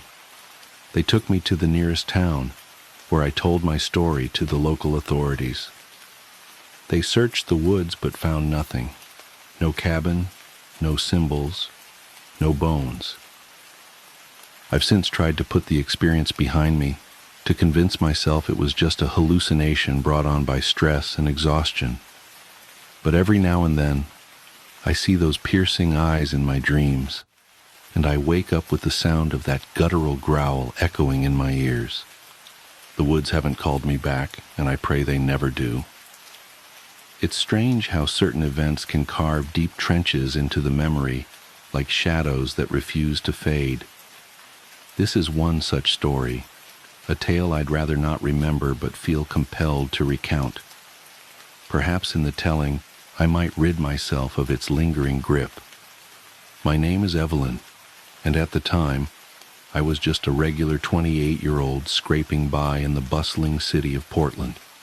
My days were filled with mundane errands, freelance graphic design work, and weekend trips to vintage shops. I had a soft spot for anything old, weathered, and steeped in mystery. Furniture, trinkets, books. That's how I stumbled across her. The shop was a little out of the way, tucked between a boarded-up theater and an abandoned laundromat. Haven Antiques, the faded wooden sign read. It smelled of mildew and dust, its cramped aisles a labyrinth of forgotten relics. I'd been there a handful of times before, but had never ventured to the back corner. That's where I found the doll. She sat propped against a yellowed lace curtain in a wicker chair, her porcelain face cracked just enough to lend her an air of melancholy. Her dark eyes, painted of course, seemed to follow me as I moved closer. She wore a navy dress with tiny white flowers, and her shoes were scuffed, as though she'd walked miles. A black ribbon tied her dark hair into 2 neat pigtails. Despite her eerie presence, something about her called to me. "How much for the doll?" I asked the old man behind the counter. His thick glasses magnified his eyes to cartoonish proportions, and he looked at me as if I'd asked to purchase his soul. "That one, $5. His tone was clipped, hurried. "No refunds." I laughed nervously. "She's creepy, but I like her." "Creepy," he muttered under his breath. As he rang me up, he added, "You might want to keep her in a box." I thought it was an odd remark, but brushed it off. By evening, the doll had taken up residence on my bookshelf, nestled between a collection of leather-bound classics and a framed photo of my late mother. Her eyes caught the light, and I could swear they sparkled in the dim glow of my desk lamp. The first night was uneventful, though I did dream about her. In the dream, she stood on my nightstand, staring at me with those painted eyes. When I woke, I found her right where I'd left her on the shelf. Still, I felt uneasy. It began with small things. Her position seemed different, a tilt of the head, an arm raised slightly. I chalked it up to my overactive imagination. Then one morning, I found her lying on the floor, her dress stained with dust. I assumed she'd fallen during the night, though there was no breeze, no tremor to explain it. "Stay put, okay?" I murmured as I set her back on the shelf. Her painted lips seemed to curl into a subtle smirk. By the third night, I'd started to feel irrationally paranoid. I woke to a loud thud, my heart racing as I fumbled for the bedside lamp. The doll was on the floor again, this time closer to my bed. Her unblinking eyes stared up at me, almost accusatory. That was when I decided to move her. I placed her in a wooden box and shoved it into the closet. For a few days, life returned to normal. The oppressive feeling of being watched dissipated, but my relief was short-lived. It was a week later when the nightmares started. I dreamed of the doll every night. She would crawl out of the box, her porcelain limbs creaking as she climbed onto my bed. Sometimes she'd whisper in a voice like dry leaves, though I could never make out the words. Other times, she'd simply sit at the foot of my bed, her head tilting unnaturally as if observing me. I tried to ignore it, attributing the dreams to stress, but then I began hearing noises at night, the soft scrape of something dragging across the floor, faint giggles that seemed to echo from the closet. One night, I bolted upright to find the box sitting on my dresser, lid ajar. My skin prickled with cold dread. I threw the box into the basement, determined to forget about it. Yet the nightmares persisted, and soon I began finding the doll in unexpected places, perched on the kitchen counter, nestled in the laundry hamper, even sitting at my desk. Each time her eyes seemed more lifelike, her smirk more pronounced. "Stop it!" I screamed one night, hurling her against the wall. Her head cracked further, and a thin wisp of black smoke curled out before dissipating. I stared in disbelief, my chest heaving. That night, I slept with the lights on. Desperation drove me to research. I scoured forums, read about haunted objects, and even consulted a psychic. "It's not just a doll," she said, her voice trembling. "It's a vessel." "A vessel for what?" Her eyes darkened. "For something old, something angry." She advised me to burn it, but when I tried, the flames wouldn't catch. I doused it in lighter fluid, struck match after match, yet the doll remained unscathed. Defeated, I decided to return it to Haven Antiques. When I arrived, the shop was gone. In its place stood a vacant lot, overgrown with weeds. Confusion turned to dread as I realized the truth. Haven Antiques had never existed. The doll, whatever it was, had found its way to me, and it wasn't leaving. The nights grew darker, the air heavier. Shadows seemed to stretch and twist, whispering my name. The doll's movements became more brazen. I'd find her in my bed, her cracked face inches from mine, her cold fingers tangled in my hair. And then, one night, she spoke. Her voice was a child's, sweet and chilling. "Why won't you play with me?" I screamed, throwing her across the room. She landed on her feet, her head snapping toward me. "You can't get rid of me," she said, her voice dripping with malice. "I'm part of you now." Weeks turned to months, and my life unraveled. Friends stopped visiting, claiming my house felt wrong. My freelance work dried up as clients complained about unsettling images in my designs, images I didn't remember creating. I became a recluse, terrified to sleep, to dream, to live. And then came the final night. I woke to find the doll sitting on my chest, her weight crushing, her eyes glowing faintly. She leaned in, her lips brushing my ear as she whispered, "It's time." Time for what? I didn't know. But as darkness engulfed me, I realized with horrifying clarity that I was no longer alone in my own body. When they found me days later, I was sitting in the corner of my room, clutching the doll. My eyes were vacant, my lips stretched into a grotesque smile. They say I mumbled the same phrase over and over. "She's here. She'll always be here." I don't remember much after that, but sometimes, in the dead of night, I feel her stirring inside me, waiting, and I know this is far from over. The Hitchhiker's Curse. Ever start dating someone where everything feels a little too good to be true? At first it's magical. You're floating on cloud 9, thinking maybe, just maybe, you hit the jackpot. But then the doubts creep in. Nobody's that perfect, right? And even if they were, why would someone so flawless pick you? Your mind starts playing games, convincing you there's a dark secret lurking beneath their charm. Maybe those cute little quirks that make you laugh now will drive you insane later. Or maybe there's something much darker, a drug problem, a secret family, or, God forbid, a shady past involving a murder weapon and an uncontrollable rage. It's human nature to look for cracks even when everything seems unbreakable. I didn't expect to face those cracks so soon. After just 2 months of dating, Emily, not her real name, suggested we take a 1,000-mile road trip. She thought it would be romantic. I thought it would be a prison sentence. Don't get me wrong, I liked her, a lot, but something about being stuck together for hours on end made me uneasy. Still, I agreed. What could go wrong? The first 100 miles felt like a dream.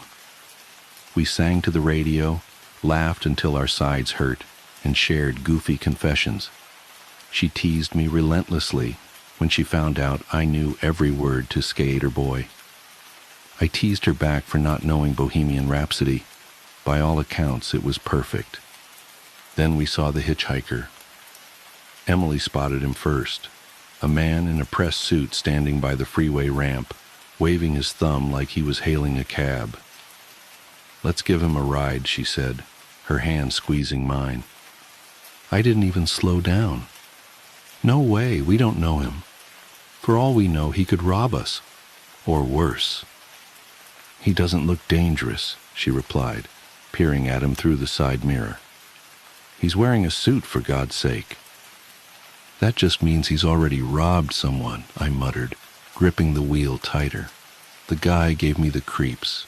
He didn't even have a sign or luggage, just a strained smile and a wild, frantic wave.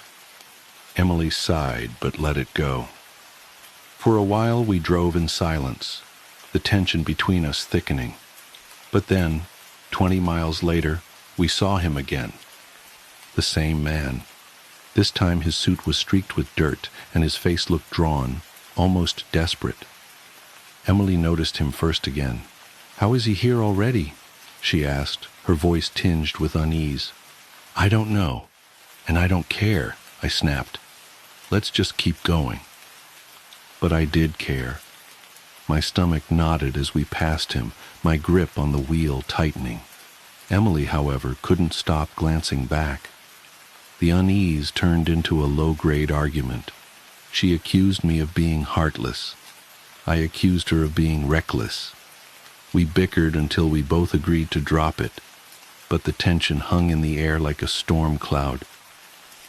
Another 30 miles passed, and there he was again. Only this time he looked worse. His jacket was gone, his shirt torn, and blood seeped through the fabric over his stomach. He stumbled along the roadside, his movements erratic, almost mechanical. Emily begged me to stop, but my instincts screamed at me to keep going. "We have to help him," she cried, her voice cracking. "No, we don't." "Something's wrong here," I said through gritted teeth. She didn't care about my gut feeling. I didn't care about hers. The argument reached a fever pitch when she grabbed the wheel, nearly sending us into the ditch. We drove the next 50 miles in cold, angry silence. Then we saw him again, face down on the side of the road. His shirt and jacket were gone, revealing long, bloody gashes across his back, like claw marks. Emily jumped out before I could stop her, kneeling beside the body. She looked up at me, her eyes burning with rage. "He's dead," she said. "Can I call the police, or is that too much of an inconvenience for you?" I nodded, numb. I couldn't process what was happening. While she waited for the police, I filled the gas tank, my mind racing. What the hell was going on? The cops asked a few questions, but neither of us mentioned that we'd seen him alive, multiple times. How could we explain it without sounding insane? We got back on the road, but the damage was done. Emily stared out the window, refusing to speak. I kept driving, desperate to end the trip. The sun dipped below the horizon and darkness swallowed the road. Emily eventually fell asleep, her head resting against the window. She looked peaceful, like nothing had happened. I wanted to believe we could still salvage things. That was until she woke up screaming. "In the back seat!" she yelled, her voice raw with terror. I glanced in the rearview mirror.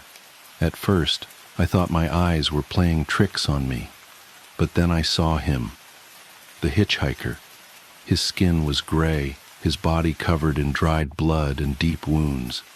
He was leaning forward, his eyes glinting in the dark as he stared directly at me. "Get off the road!" Emily screamed, clutching my arm. "I can't! Get him out!" I shouted back, my voice shaking. My hands were white-knuckled on the wheel as I tried to keep control. The hitchhiker didn't move. He just cocked his head, almost curiously, like he was studying me. Then he lunged, his filthy hands wrapped around Emily's throat, his fingers sinking into her skin like it was clay. She thrashed, her fists smashing against the windows. I slammed on the brakes, but the car didn't stop fast enough. When I finally flung open the door and ran to the back seat, they were both gone. No hitchhiker, no Emily, just an empty car streaked with blood and shards of broken glass. I searched for hours, calling her name into the endless night. Nothing. When I finally gave up, I got back in the car, my mind numb. I decided to drive home, to forget this nightmare and pretend none of it ever happened. But then, a few miles down the road, I saw her. Emily, standing by the shoulder, clean, unhurt, smiling, her thumb outstretched in the dim glow of my headlights. Now I'm parked here, writing this. I don't know what to do. If I stop, what happens? If I drive past, will she catch up anyway? One thing's certain. I'm not alone on this road anymore. The haunted doll. The doll's eyes haunted me before I even knew its story. They were glassy, unsettling, and seemed to follow me as I browsed the tables of trinkets and antiques at the garage sale. I'm no stranger to collecting oddities, items with history, pieces that seem to whisper tales of a bygone era. This doll, however, was different.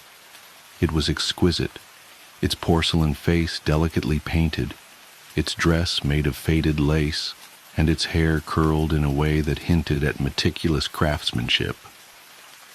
Yet there was something unnerving about it that I couldn't place. When I asked the seller how much she wanted for it, her eyes widened. She stammered out a price so low that I couldn't help but feel suspicious. I need it gone," she murmured almost too quietly to hear. For someone who seemed desperate, she hesitated for a long moment before handing it over, her fingers trembling slightly as they brushed mine. That night, I set the doll on the shelf in my study.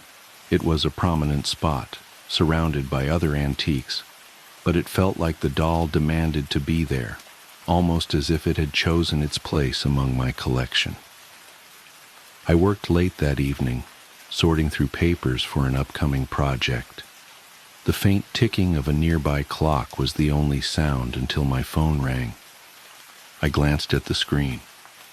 No caller ID. Hesitating, I answered. Nothing. Just static. Then faintly, as if from a great distance, a sound like laughter, childlike, high-pitched, and fleeting. I hung up, shook off the unease creeping up my spine, and returned to my work. The rest of the night passed uneventfully, but I couldn't shake the memory of that sound. The next few days were uneventful, or at least I convinced myself they were. The lights in my study flickered every so often, but it was an old house, prone to quirks and electrical issues. The doll's presence, however, felt heavier. It wasn't just its physical weight. It seemed to occupy space in a way that was impossible to ignore. Every time I entered the room, my eyes were drawn to it, its gaze almost magnetic. One morning I woke to find it had moved. At first I thought I was mistaken. It had been on the shelf the night before, but now it sat at the foot of my bed. Its lifeless glass eyes stared directly into mine, and one porcelain hand was extended, its finger pointed accusingly at my chest. My breath hitched, and my heart raced. I tried to rationalize it. Maybe I had moved it and forgotten. Maybe someone else had, though I lived alone. I placed it back on the shelf that morning, determined to put the incident out of my mind. Still, I couldn't help but notice the growing sense of dread that seemed to radiate from the doll. It was as if the air around it had grown colder, heavier, more oppressive. The breaking point came 3 nights later. I was jolted awake by the unmistakable sound of laughter. It was faint but clear, echoing through the otherwise silent house. My bedroom door creaked open on its own, and I swear I saw a shadow dart across the hallway. Trembling, I grabbed a flashlight and crept downstairs to the study. The doll wasn't on the shelf. I found it sitting on my desk, its head tilted slightly as if it were studying me. Its expression seemed almost mocking now, its delicate features twisted into something sinister. My instincts screamed at me to destroy it, but I hesitated. I couldn't bring myself to act. Instead, I grabbed a blanket from the couch and spent the night huddled in the living room, unable to close my eyes. The next morning, I took the doll to the local church. The priest was a kind man, someone I had spoken to a few times before, and I hoped he could offer a solution. As I explained the events, his expression grew grim. When I placed the doll on the table before him, he refused to touch it. "This isn't something we can help with," he said, his voice low and steady. "You need to get rid of it." "What do you mean?" I asked, panic rising. "Burn it? Throw it away?" He shook his head. "It's not that simple. Be careful how you proceed." Desperate, I decided to bury the doll in my backyard. I dug a deep hole beneath the gnarled oak tree at the edge of the property, placed the doll inside, and covered it with soil. For a moment I felt relief, as if I had finally rid myself of the strange and terrible presence that had invaded my life. That night, I slept peacefully for the first time in days. But it didn't last. The faint laughter returned, drifting through the house in the early hours of the morning. It was accompanied by the sound of small, deliberate footsteps. When I investigated, I found nothing out of place, yet I couldn't shake the feeling that I was being watched. A week later, I noticed a patch of earth beneath the oak tree that seemed disturbed, as if something had clawed its way out. I refused to go near it, convinced that acknowledging it would give whatever malevolent force inhabited the doll more power. Since then, my nights have been plagued by nightmares, visions of the doll standing at the foot of my bed, its hand pointing at me, its glassy eyes filled with malice. Sometimes I wake to find faint scratches on my arms, marks that weren't there when I went to sleep. I've tried everything: burning sage, consulting psychics, even moving the bed away from the window. Nothing works. The doll's presence is relentless, its influence seeping into every corner of my life.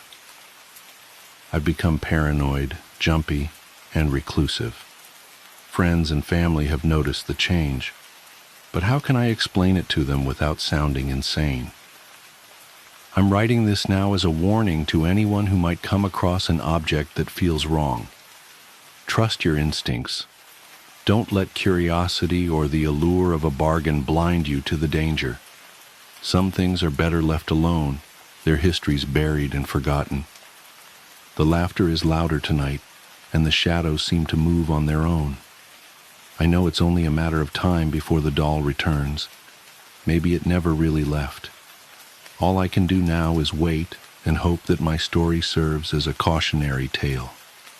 If you hear faint laughter in the night, or feel a chill that has no explanation, Don't ignore it. It might already be too late for me, but maybe it isn't for you. The reunion. The first time I realized something was truly wrong was about an hour after I dropped Jim off. But let me start at the beginning. I'm not the type of person who usually attends reunions. Life has a way of pulling you in every direction but the one that takes you back to the past. But that year, when I was 37, I made an exception. The invitation had arrived months earlier, and at first, I dismissed it. High school was a lifetime ago, a chapter long closed, but as the date approached, nostalgia crept in.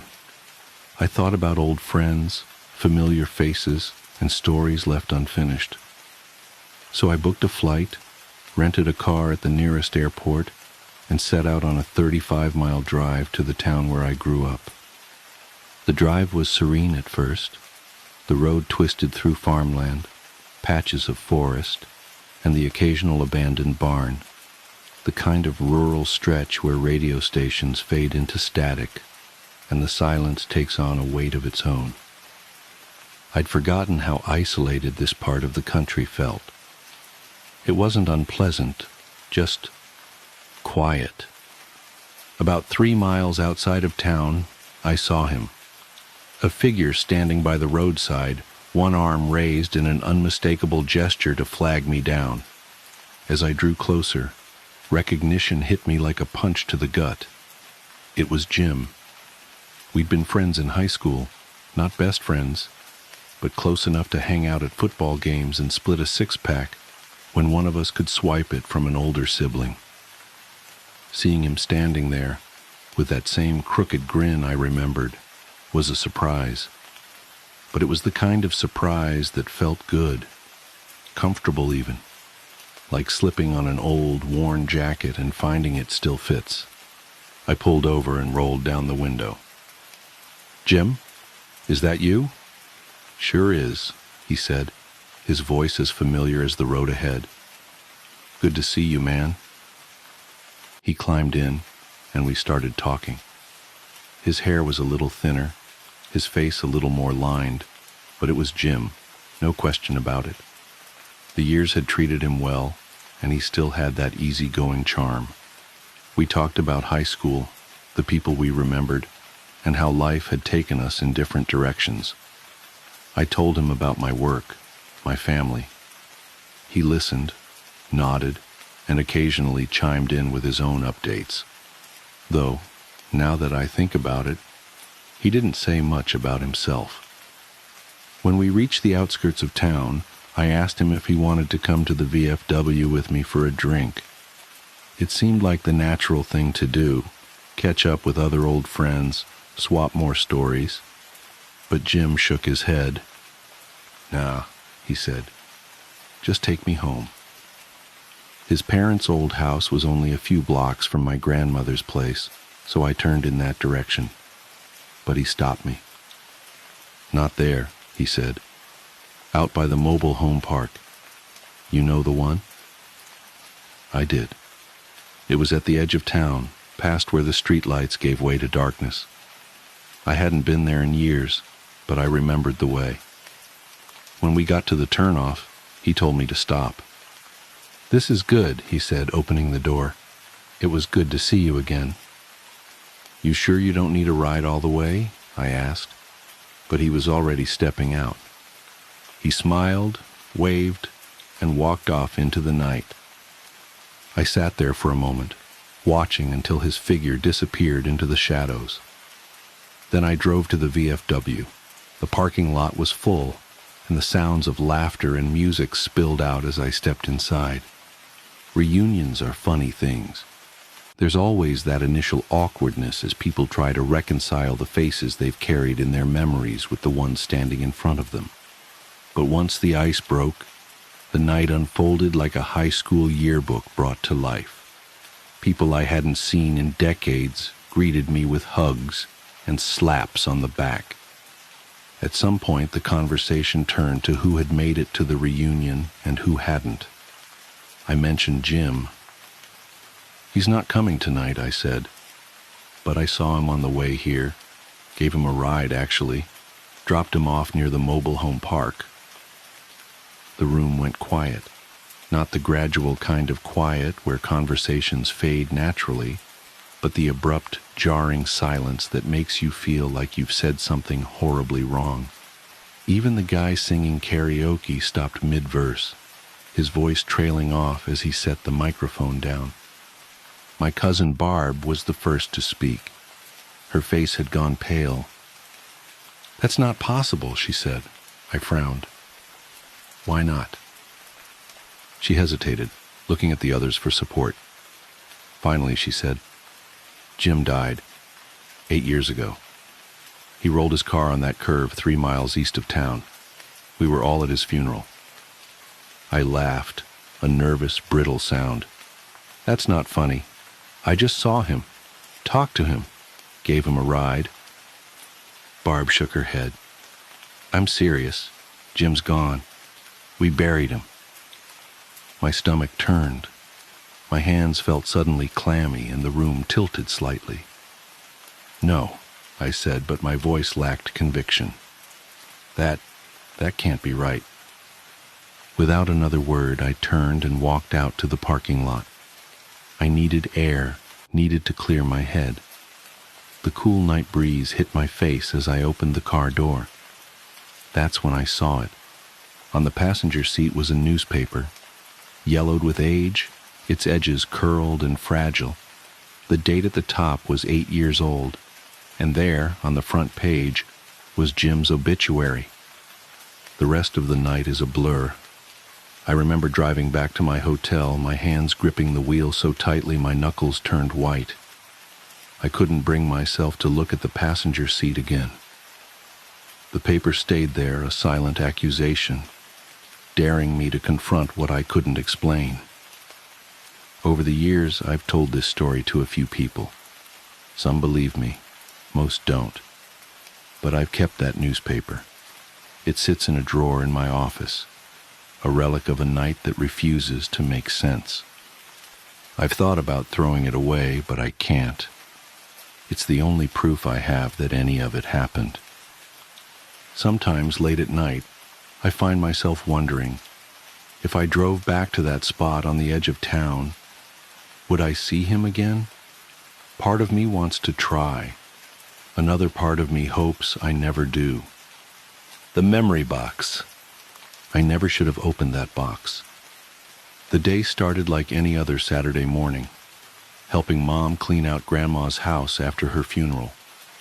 We'd been at it for weeks, sorting through decades of accumulated memories, trinkets, and the general detritus of a long life well lived. Most of it was exactly what you'd expect: old photos, costume jewelry, outdated clothes, and enough doilies to supply a Victorian tea party. But then I found the box. It was buried deep in the back of her bedroom closet, underneath a pile of moth-eaten sweaters. A simple wooden container, about the size of a shoebox, with no markings or decorations except for a small brass latch. Something about it felt wrong. The wood was unnaturally cold to the touch, even though the house was warm from the summer heat. And when I picked it up, I could have sworn I heard something inside shift, like sand running through an hourglass. "Hey, Mom," I called out. "Did you know about this?" She poked her head into the bedroom, hands full of old newspapers destined for recycling. "What's that, honey?" "Found this box in Grandma's closet. Never seen it before." Mom frowned, setting down her armload of papers. "That's strange. I thought we'd gone through everything in there already." She came over to examine it, running her fingers along the smooth wooden surface. "I don't recognize it. Must be something she kept private." I might have imagined it, but her hand seemed to tremble slightly when she touched it. She withdrew quickly, rubbing her fingers as if they'd been stung. "Well, go ahead and open it if you want," she said, a bit too casually. "I need to get these papers out to the recycling bin." She hurried from the room before I could respond. I sat down on Grandma's old bed, the box heavy in my lap. The brass latch was tarnished, but still functional. It opened with a soft click that seemed unnaturally loud in the quiet room. Inside, I found a stack of old Polaroid photographs, their edges yellowed with age. The top one showed a young woman, my grandmother, I realized with a start, standing in front of an old farmhouse. She was smiling, but something about her expression seemed forced.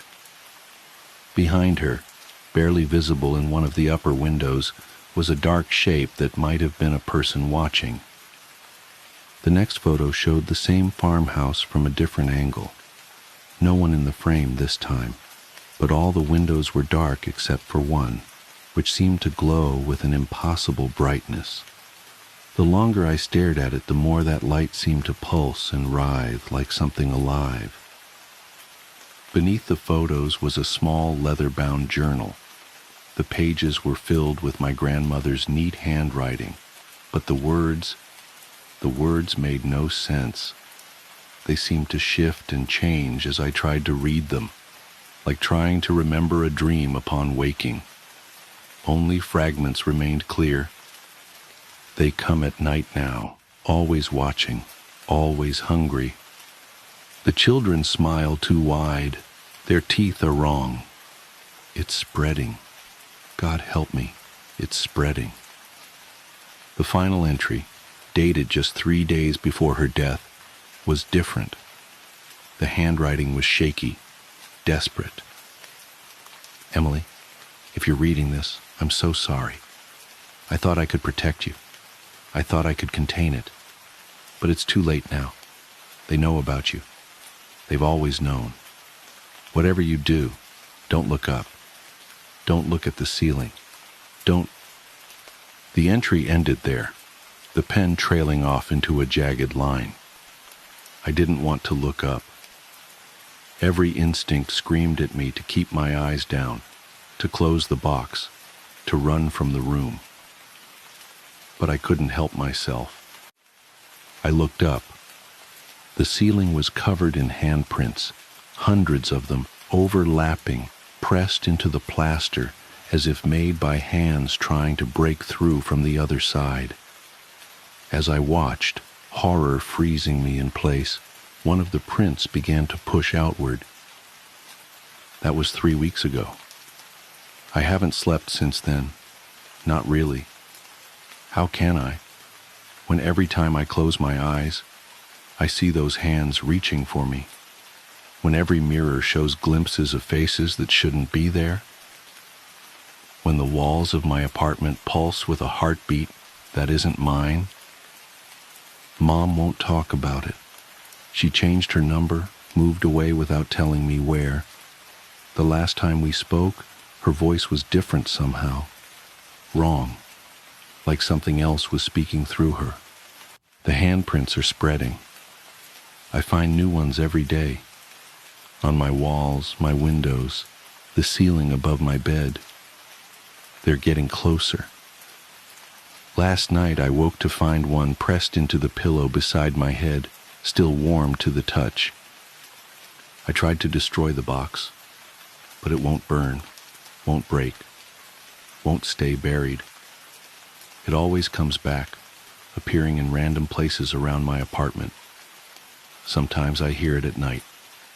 The soft click of the latch opening and closing, opening and closing. The photos are changing too. The figures in the background are clearer now, more defined. They're the same faces I see in my mirrors, in my windows, in the dark corners of my room at night. They're getting closer in each picture, and I know somehow that when they finally reach the foreground, it will be too late. I found a new photo in the box this morning. It shows me, sitting at my desk, writing this account. But it's not a photo from the past.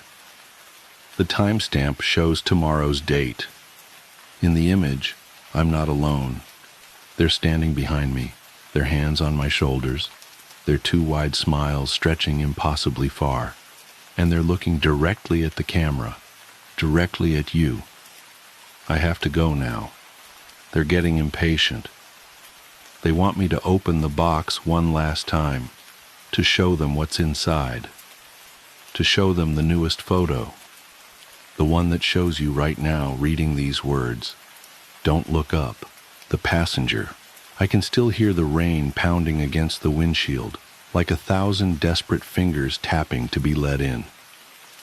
That night, the sky was a bruise, swollen and blackened, and the roads glistened like they were made of obsidian. I hadn't planned to be out so late, but plans have a way of unraveling when you least expect it.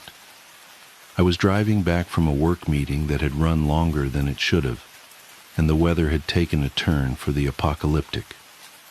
The radio crackled intermittently, the storm's interference punctuating the static like ghostly whispers. I kept my focus on the winding road, the beams of my headlights slicing through the torrent, when I saw her. She was standing by the side of the road, a pale silhouette against the darkness, drenched and shivering. At first, I thought my eyes were playing tricks on me, a shadow cast by the rain, a trick of the headlights. But as I drew closer, her form sharpened. A young woman, no older than her early 20s, wearing a dress that clung to her like a second skin, her hair plastered to her face. She looked fragile, like something that could be swept away by the storm at any moment. I hesitated. Picking up strangers wasn't something I'd ever done, but there was something about her that tugged at my conscience. She didn't flag me down, didn't even turn to acknowledge the car. She just stood there, her arms wrapped around herself. Before I fully realized what I was doing, I slowed down and rolled down the passenger window. "Do you need a ride?" I called out, my voice barely audible over the hammering rain. She turned then, slowly, and her eyes met mine. They were dark, unfathomably so, and for a moment I felt like I was staring into an abyss. She nodded, her movements stiff, and walked to the passenger side. I unlocked the door, and she slid in without a word. The first thing I noticed was the smell, not unpleasant but earthy, like wet leaves and damp soil. She was soaked, water pooling on the seat beneath her. I handed her an old sweatshirt from the back seat, but she didn't take it. Instead, she pointed straight ahead, her finger trembling slightly. "Where are you headed?" I asked, trying to sound calm, though my heart was thudding in my chest. She didn't respond, just kept pointing. Her silence was unnerving, but I chalked it up to shock or fear. Maybe she'd been caught in the storm, abandoned, or worse. I didn't press her. We drove in silence, the car's interior filled with the sound of rain and the rhythmic swish of the windshield wipers. Occasionally I glanced at her out of the corner of my eye. She sat rigid, her hands clasped tightly in her lap, water dripping from her hair onto the seat. There was something off about her, not just her silence, but the way she seemed detached, like she wasn't entirely there. After what felt like an eternity, she lifted her hand and pointed again. We were approaching a turnoff, a narrow gravel path that led into the woods. My stomach tightened. "Here?" I asked, my voice cracking slightly. She nodded, her gaze fixed on the path. I turned, the car's tires crunching over the gravel, and followed the road as it wound deeper into the trees. The headlights illuminated twisted branches and the occasional glint of water from puddles, but nothing else. Then, up ahead, I saw it. A cemetery. It came into view suddenly, the wrought iron gates looming like the entrance to some forgotten realm. I pulled to a stop just outside, the car's beams casting long, eerie shadows over the headstones. Turning to my passenger, I opened my mouth to speak, but the words caught in my throat. The seat was empty. I stared, uncomprehending, at the damp indentation where she'd been sitting. Water still pooled on the seat, and the faint scent of earth lingered in the air, but she was gone. My first thought was that she'd somehow slipped out of the car without me noticing, but that made no sense. The door hadn't opened, and I hadn't heard a sound. I looked out into the rain, half expecting to see her figure moving among the graves, but there was nothing. I sat there for a long moment, my hands gripping the steering wheel, my mind racing. Finally, I stepped out of the car, the rain immediately soaking through my jacket. I called out into the night, my voice trembling, but the only response was the wind and the patter of rain on stone. As I approached the gates, something caught my eye. A headstone near the entrance, its surface slick with rain, bore a name that sent a chill down my spine. It was hers. The name etched into the stone matched the monogram on the bracelet I'd glimpsed on her wrist when she'd climbed into the car. The date of death? 5 years ago to the day. I stumbled back, my breath coming in shallow gasps. My rational mind struggled to make sense of it. Maybe it was a coincidence.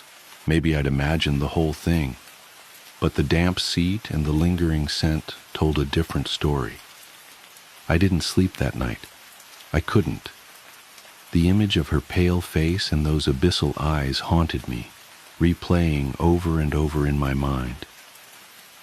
In the days that followed, I scoured the local archives, piecing together her story. She'd been a local girl, loved and admired, until one stormy night when she'd gone missing. They'd found her body days later, washed up in a creek not far from the cemetery. Rumors of foul play had circulated, but nothing was ever proven. Her death had been ruled an accident, though the townsfolk whispered otherwise. Now, every time it rains, I can't help but look over at the passenger seat, half expecting to see her sitting there, pointing silently into the darkness. I've taken different routes, avoided that stretch of road entirely, but it doesn't matter, because deep down, I know. She'll always find me. Death has come. My dad was a strong man, the kind who could weather any storm, but cancer, stage 4 esophageal cancer, was the storm he couldn't beat. Watching him wither away, confined to his bed, was like witnessing a mountain crumble, one stone at a time. It was during those last few weeks, as my family and I cared for him in his bedroom, that things started happening, things that I still struggle to make sense of. It began with a feeling, a subtle creeping unease that seemed to hang in the air. My mom felt it first. She'd tell me she couldn't shake the sensation of being watched, even when she was alone. I brushed it off, chalking it up to stress and exhaustion. We were all running on fumes after all. But then I felt it too. One evening, as I stood in my parents' room, talking to Dad, I got the unmistakable sense that something was behind me. You know that prickling awareness at the nape of your neck, like someone is just out of sight? That's what it felt like.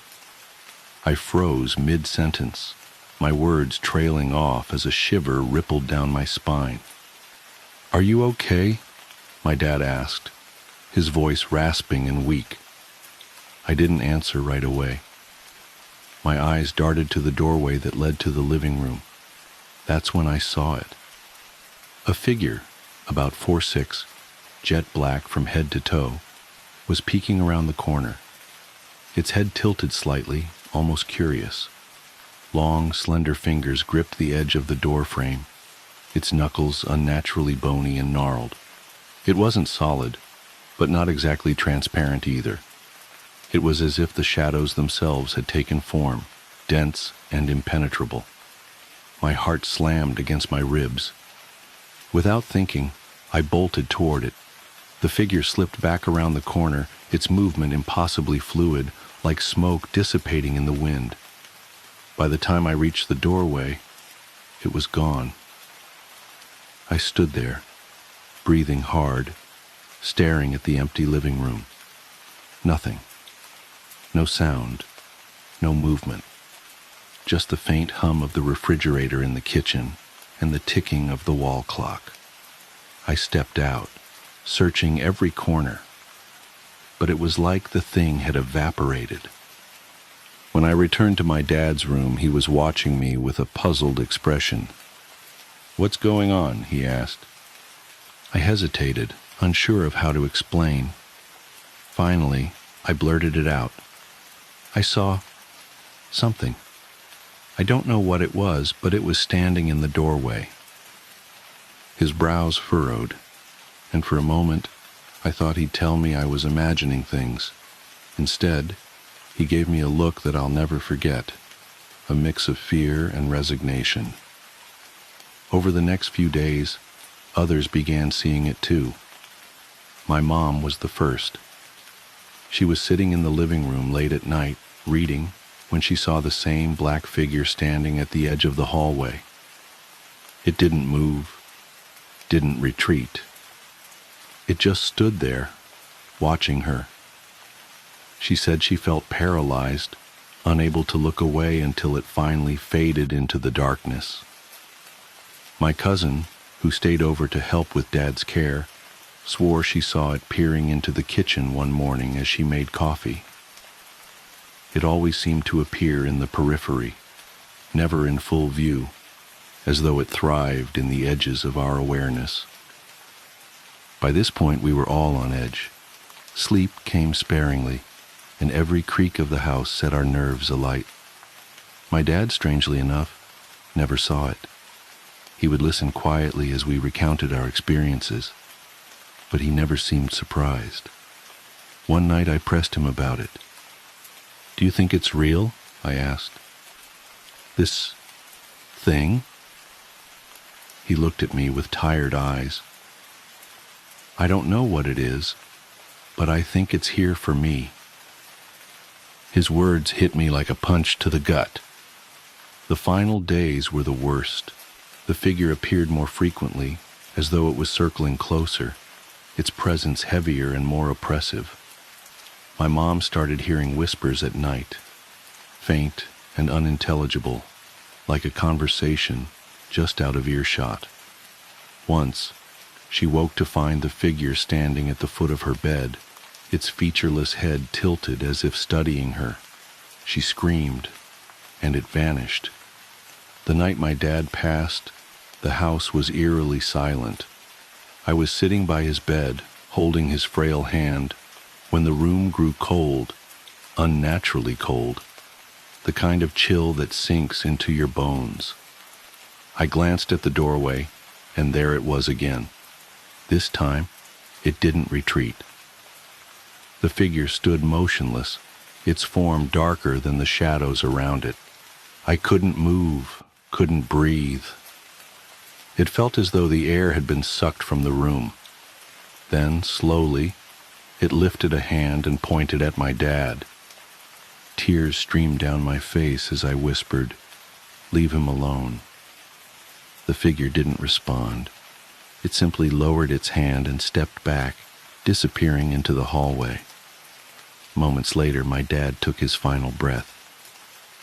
After he passed, the figure vanished. None of us saw it again, and the house felt lighter, as though a weight had been lifted. My mom moved out a few months later, unable to bear the memories that lingered in every corner. To this day, I don't know what we saw. Was it a manifestation of death, come to collect my father? A hallucination born of grief and exhaustion? Or something else entirely? Something darker and more inexplicable? All I know is that it was real, too real to ignore or dismiss. Even now, years later, I sometimes wake in the middle of the night, convinced I feel that same cold chill. And every time I can't help but glance at the doorway, half expecting to see it standing there, watching, waiting. Because deep down, I know it wasn't just here for him. One day it'll come for me, too. The unrest stop. It's been nearly 2 decades since that night, and I still can't drive down an empty highway without feeling my stomach churn. Even now, the memory lingers like a shadow at the corner of my vision, always there, always waiting to remind me of what we saw, or what we think we saw. I've told the story to friends, co-workers, anyone who'd listen, and while most just laugh it off or give me skeptical looks, I've stopped caring. It's not about whether they believe me. It's about getting it out, like purging some toxin from my system. But if you're willing to hear me out, I'll tell you everything. Every detail, every chill, every moment when the world seemed to fold in on itself. I was 16 then, stuck in that awkward stage where I thought I knew everything and simultaneously felt like I knew nothing. My mom had decided that our summer vacation would be a road trip, a cross-country journey from New York to California, crammed in a battered minivan with my older sister Jenna, who was 20 and eternally exasperated with me. The trip was supposed to be an adventure, a bonding experience. What it became was something else entirely. It was late, past midnight, when we found ourselves on a desolate stretch of interstate somewhere in the Midwest. The road was long and flat, cutting through endless fields of nothingness. We hadn't seen another car in what felt like hours, and the only sound was the hum of the engine and the occasional crackle of static from the radio. Despite the emptiness, we weren't tired. We'd stopped a few hours earlier for dinner and coffee, and the caffeine was still doing its job. But nature called, and the gas gauge was dipping toward empty. When the glow of a rest stop appeared on the horizon, it felt like a blessing. A small green sign announced its presence. Rest stop, 1 mile. My mom, ever the pragmatic one, pulled off the exit without hesitation. As we approached, the place looked ordinary enough. A single-story building with the usual gas pumps out front, a flickering neon open sign in the window, and a scattering of parked vehicles. There was a van full of teenagers, their laughter and chatter spilling into the night air, and a small gray sedan parked at the pump directly in front of us. 2 men stood by the car, their figures silhouetted in the harsh fluorescent light. They didn't move as we pulled up, didn't acknowledge our arrival. It wasn't unusual, not at first. "I'll go in with Jenna," my mom said, unbuckling her seatbelt.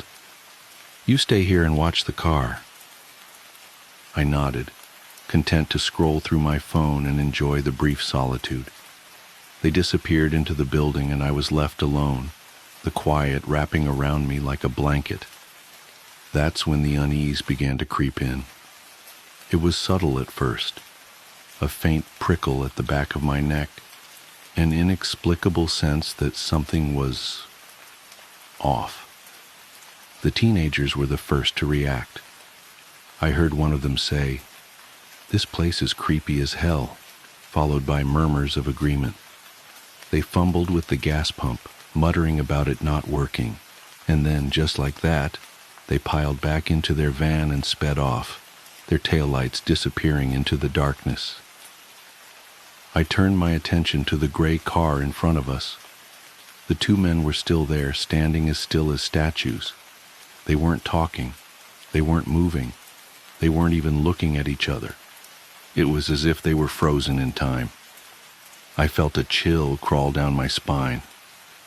When my mom and Jenna came rushing out of the building, their faces pale and eyes wide with fear, I knew something was wrong.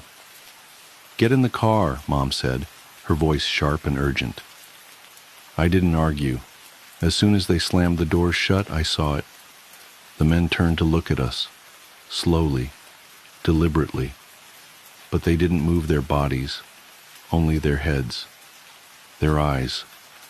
I'll never forget their eyes, or rather the lack of them. Where their eyes should have been, there was nothing but darkness. Not black like ink or shadow, but an absence of light, an emptiness that seemed to pull at my very soul. I couldn't look away, and yet every fiber of my being screamed at me to run, to flee, to get as far away as possible. "Go!" Jenna shouted, and Mom floored the gas pedal. The tires squealed and the minivan lurched forward. As we sped out of the parking lot, I glanced in the rearview mirror. The men hadn't moved. They just stood there watching us, their empty eyes fixed on our retreating car. We didn't stop driving until we reached the next city, an hour away. Even then, we couldn't bring ourselves to talk about what had happened. It wasn't until the next morning, when we were safely ensconced in a brightly lit diner, that we finally compared notes. And that's when things got even stranger. We tried to find the rest stop on a map, retracing our route and pinpointing the exact location where we'd pulled off. But it wasn't there. No matter how many times we searched, no matter how many locals we asked, there was no trace of it. It was as if the place had never existed. To this day, I don't know what we saw. Were the men even human? Was the rest stop some kind of liminal space, a tear in the fabric of reality? I've heard stories of haunted places, of ghostly apparitions and unexplained phenomena, but nothing comes close to what we experienced that night. I've driven that stretch of interstate several times since then, always hoping and dreading that I might see the rest stop again. But it's gone, vanished without a trace. And yet, in the quiet moments, when the world feels just a little too still, I can't help but feel that it's still out there, waiting for its next visitors. Who is on my bed? My story begins with a moment so ordinary that it feels like a cruel twist of fate to think how it all spiraled out of control. I've replayed it in my head countless times, dissecting every second, trying to pinpoint the exact moment when everything crossed into the inexplicable. But the truth is, it wasn't a moment. It was an unraveling, slow and deliberate, like a spider spinning its web around me. It was a late autumn evening, the kind where the chill nips at your face and the smell of wood smoke lingers in the air. My son, Ethan, was 7 at the time, a bright, curious boy who loved bedtime stories as much as he feared the dark. Every night, I would tuck him in, tell him a story, and kiss him goodnight. It was our ritual, and he clung to it with the stubbornness only children can muster. That night was no different, or so I thought. I pushed open his bedroom door, the faint creak breaking the stillness. The room was bathed in the soft glow of his bedside lamp, casting long shadows that danced on the walls. Ethan was already under his blanket, his small frame a lump beneath the covers. He was smiling, but something about that smile, it wasn't right. It stretched too wide, too stiff, as if it were painted on. "You okay, buddy?" I asked, trying to shake off the uneasy feeling creeping up my spine. He nodded, the grin never faltering. "Daddy, check for monsters under my bed." I chuckled, a half-hearted attempt to mask my unease. It wasn't unusual for Ethan to have these little fears. Kids' imaginations run wild, and checking under the bed was as much a part of our routine as the bedtime story. I got down on my knees, the wooden floor cold against my skin. I lifted the edge of the blanket and peered into the darkness beneath the bed. And that's when I saw him. Ethan, my son, pale, wide-eyed and trembling. He stared back at me with an expression of pure terror. His voice was barely a whisper, but the words he spoke hit me like a sledgehammer. "Daddy, there's someone on my bed." For a moment, I froze, my brain unable to process what I was seeing, hearing. I glanced back at the bed, where the other Ethan, the thing pretending to be my son, still lay, grinning that awful grin. Everything after that moment is a blur of panic and disbelief. I grabbed the Ethan under the bed and pulled him into my arms, his little body trembling against mine. When I looked back at the bed, it was empty. The thing that had been lying there was gone, as if it had never been there at all. I'd like to say that was the end of it, that I could chalk it up to a hallucination or some twisted trick of my imagination. But it wasn't.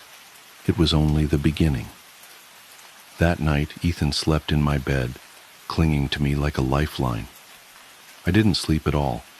I kept the lights on and the bedroom door locked, my ears straining for any sound, my eyes darting to every shadow. The house felt different. It was as if the walls themselves were holding their breath, waiting. The next morning, I searched Ethan's room from top to bottom. I checked the closet, the drawers, every nook and cranny where something could hide, but there was nothing, no sign of anyone or anything. And yet, the unease lingered, a constant presence just out of reach. In the days that followed, strange things began to happen. It started small, objects moving from where I'd left them, faint whispers in the dead of night, the sensation of being watched. Ethan grew quieter, more withdrawn. He wouldn't go into his room alone, and he refused to talk about what had happened that night.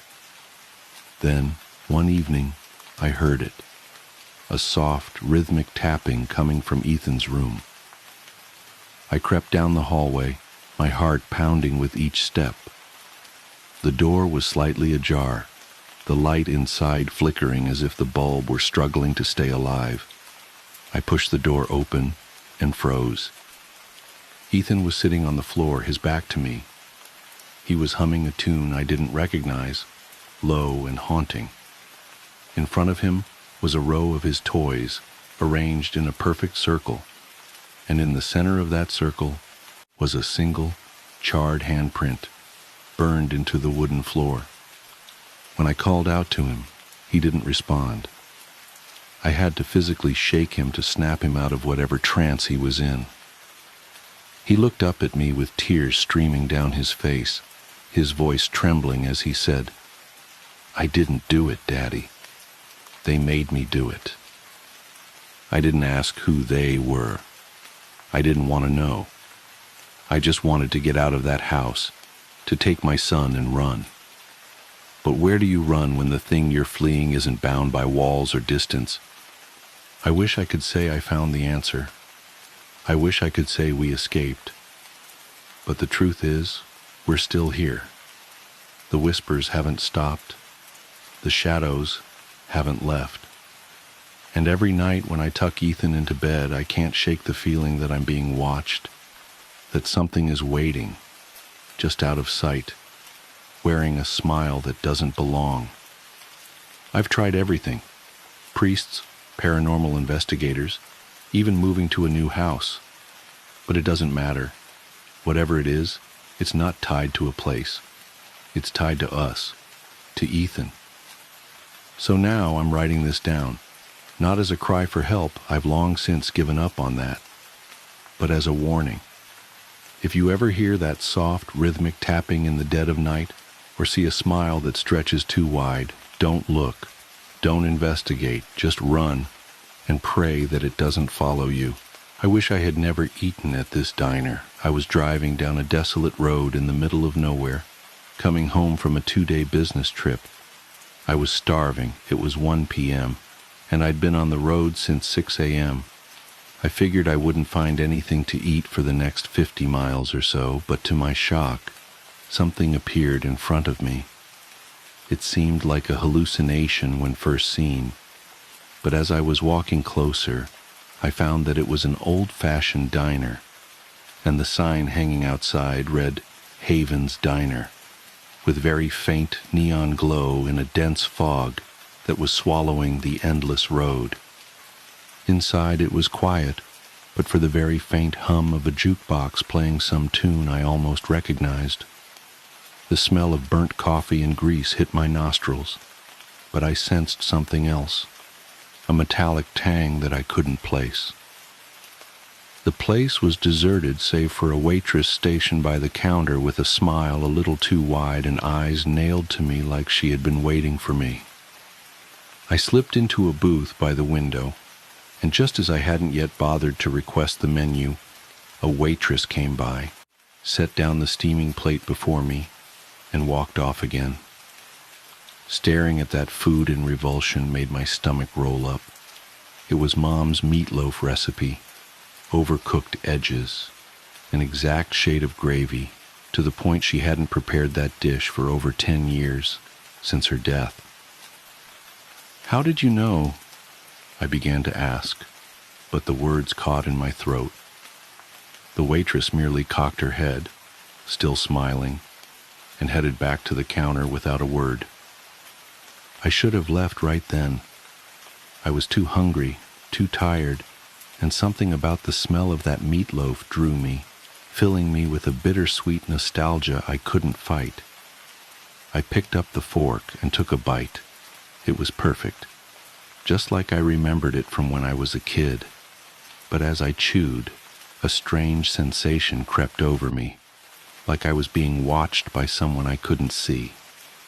The hair on the back of my neck stood up, and I glanced around the diner.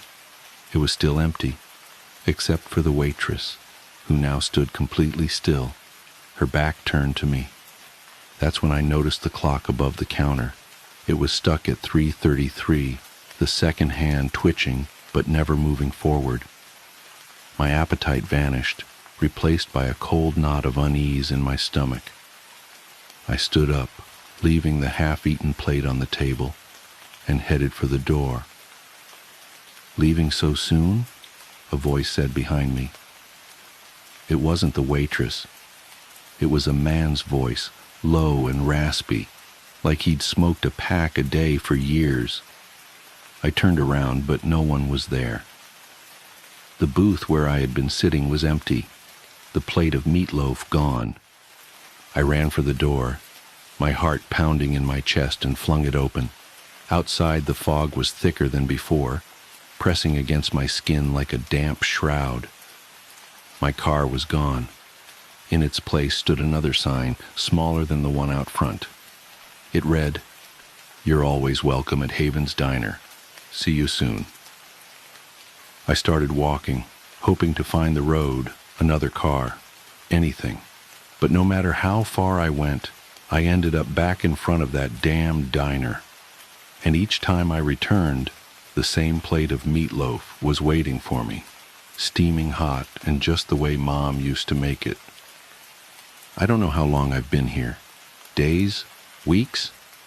The clock inside still says 3:33.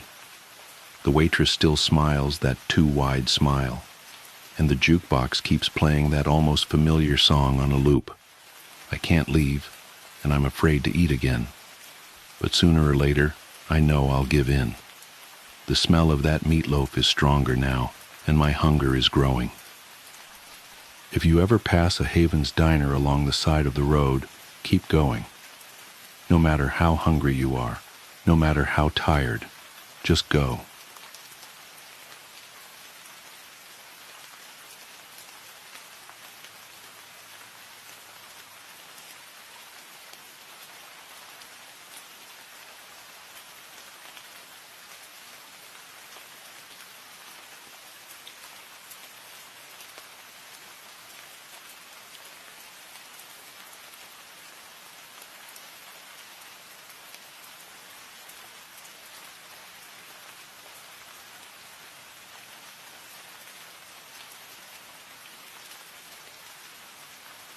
The peeking wife.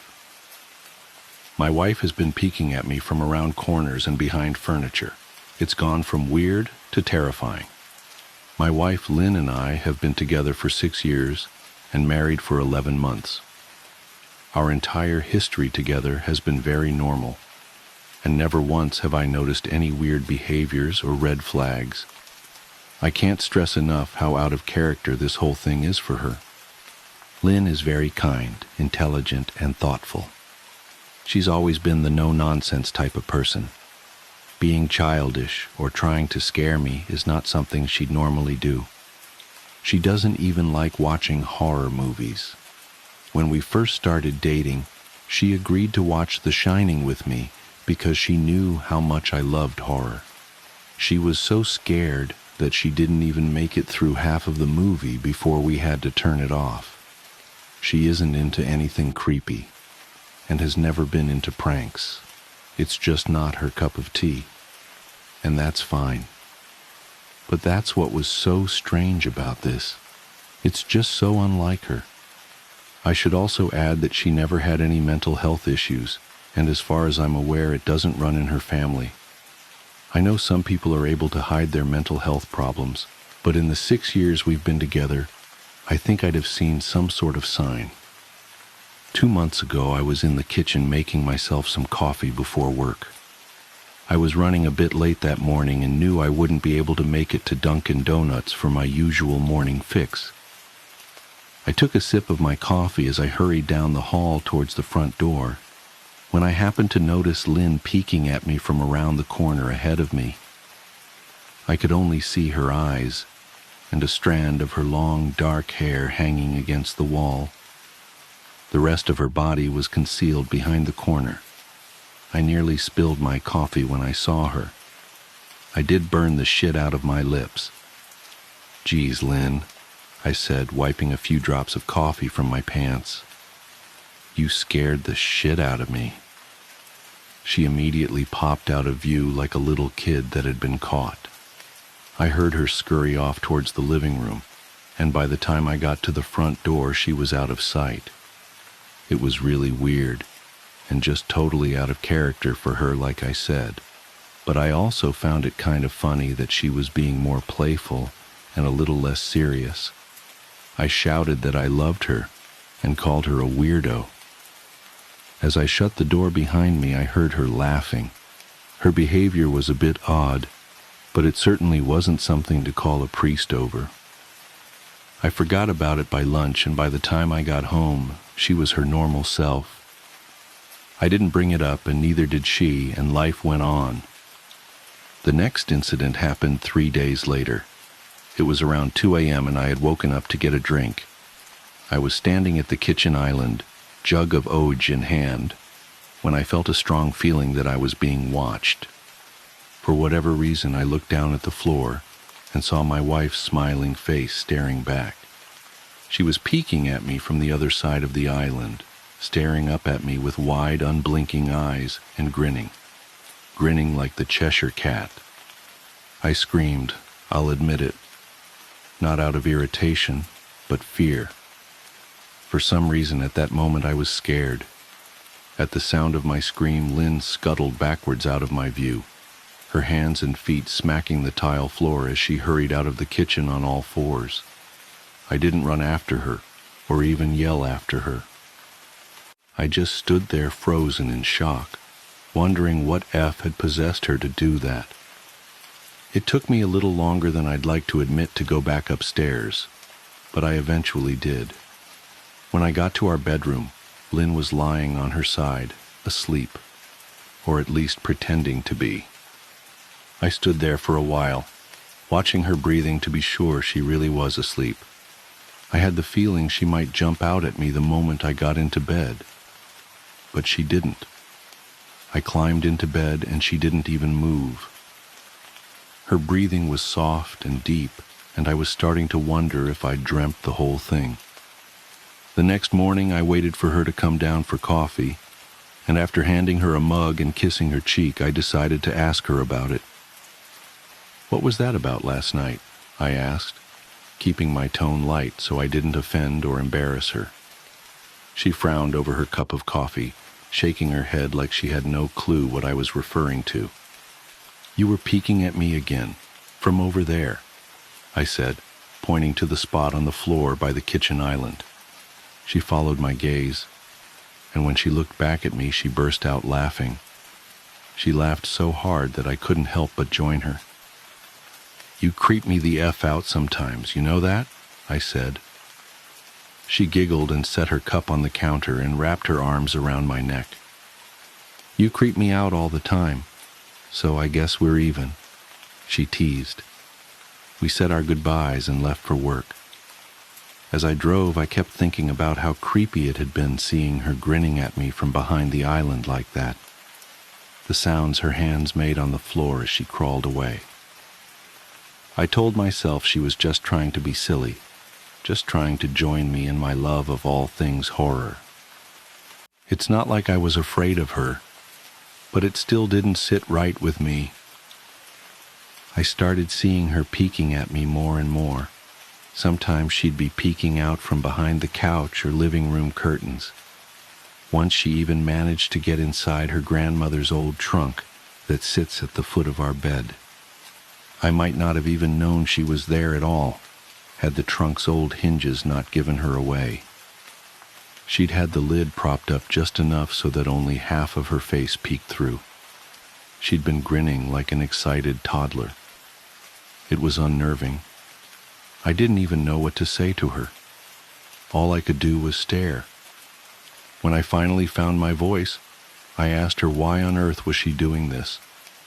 She didn't answer, but she had slowly closed the lid, shutting herself inside the trunk. I just walked away, feeling disturbed. I didn't understand why she was doing it, but it clearly made her happy. I just hoped she would tire of the game quickly. Lynn didn't peek at me for the next 2 weeks. I started to think she was done with her weird prank, and I was relieved. We were watching a show on Netflix one night, and I jokingly said that I hadn't seen her peeking at me lately, and that she must have given up on her spy game. She looked up at me with a small smile and said, "Maybe I've just gotten better at it." I didn't say anything, but I wondered whether or not she was joking. For the next few days, I couldn't stop thinking about what she'd said. Was she still peeking at me when I wasn't looking and I just hadn't noticed? And if so, what the hell was she getting out of this? I started to feel paranoid, constantly checking whether she was watching from around the corner or behind a door. I was jumpy whenever I was home and she wasn't in full view of me. I felt stupid and a little crazy. But after a few weeks without another incident, I began to relax. I stopped checking behind furniture and walls and told myself it was just a bad memory. Then a few days ago, things got so much worse. Lynn left to go to a friend's, and I lounged on the couch and played a couple games on my laptop. Around 9 p.m., I hopped in the shower, and as I was washing the soap from my hair, I felt that awful feeling that I was being watched. I slowly opened my eyes and almost had a heart attack. Lynn was peeking from behind the shower curtain, her entire head stretched into the shower, leaving just her body outside. Her long, dark hair hung against the curtain, the ends dripping with water. Her mouth hung open in a terrible grin, eyes wide and red, as if she hadn't blinked in a while. I screamed and jumped back against the wall. She didn't move, nor did her smile waver.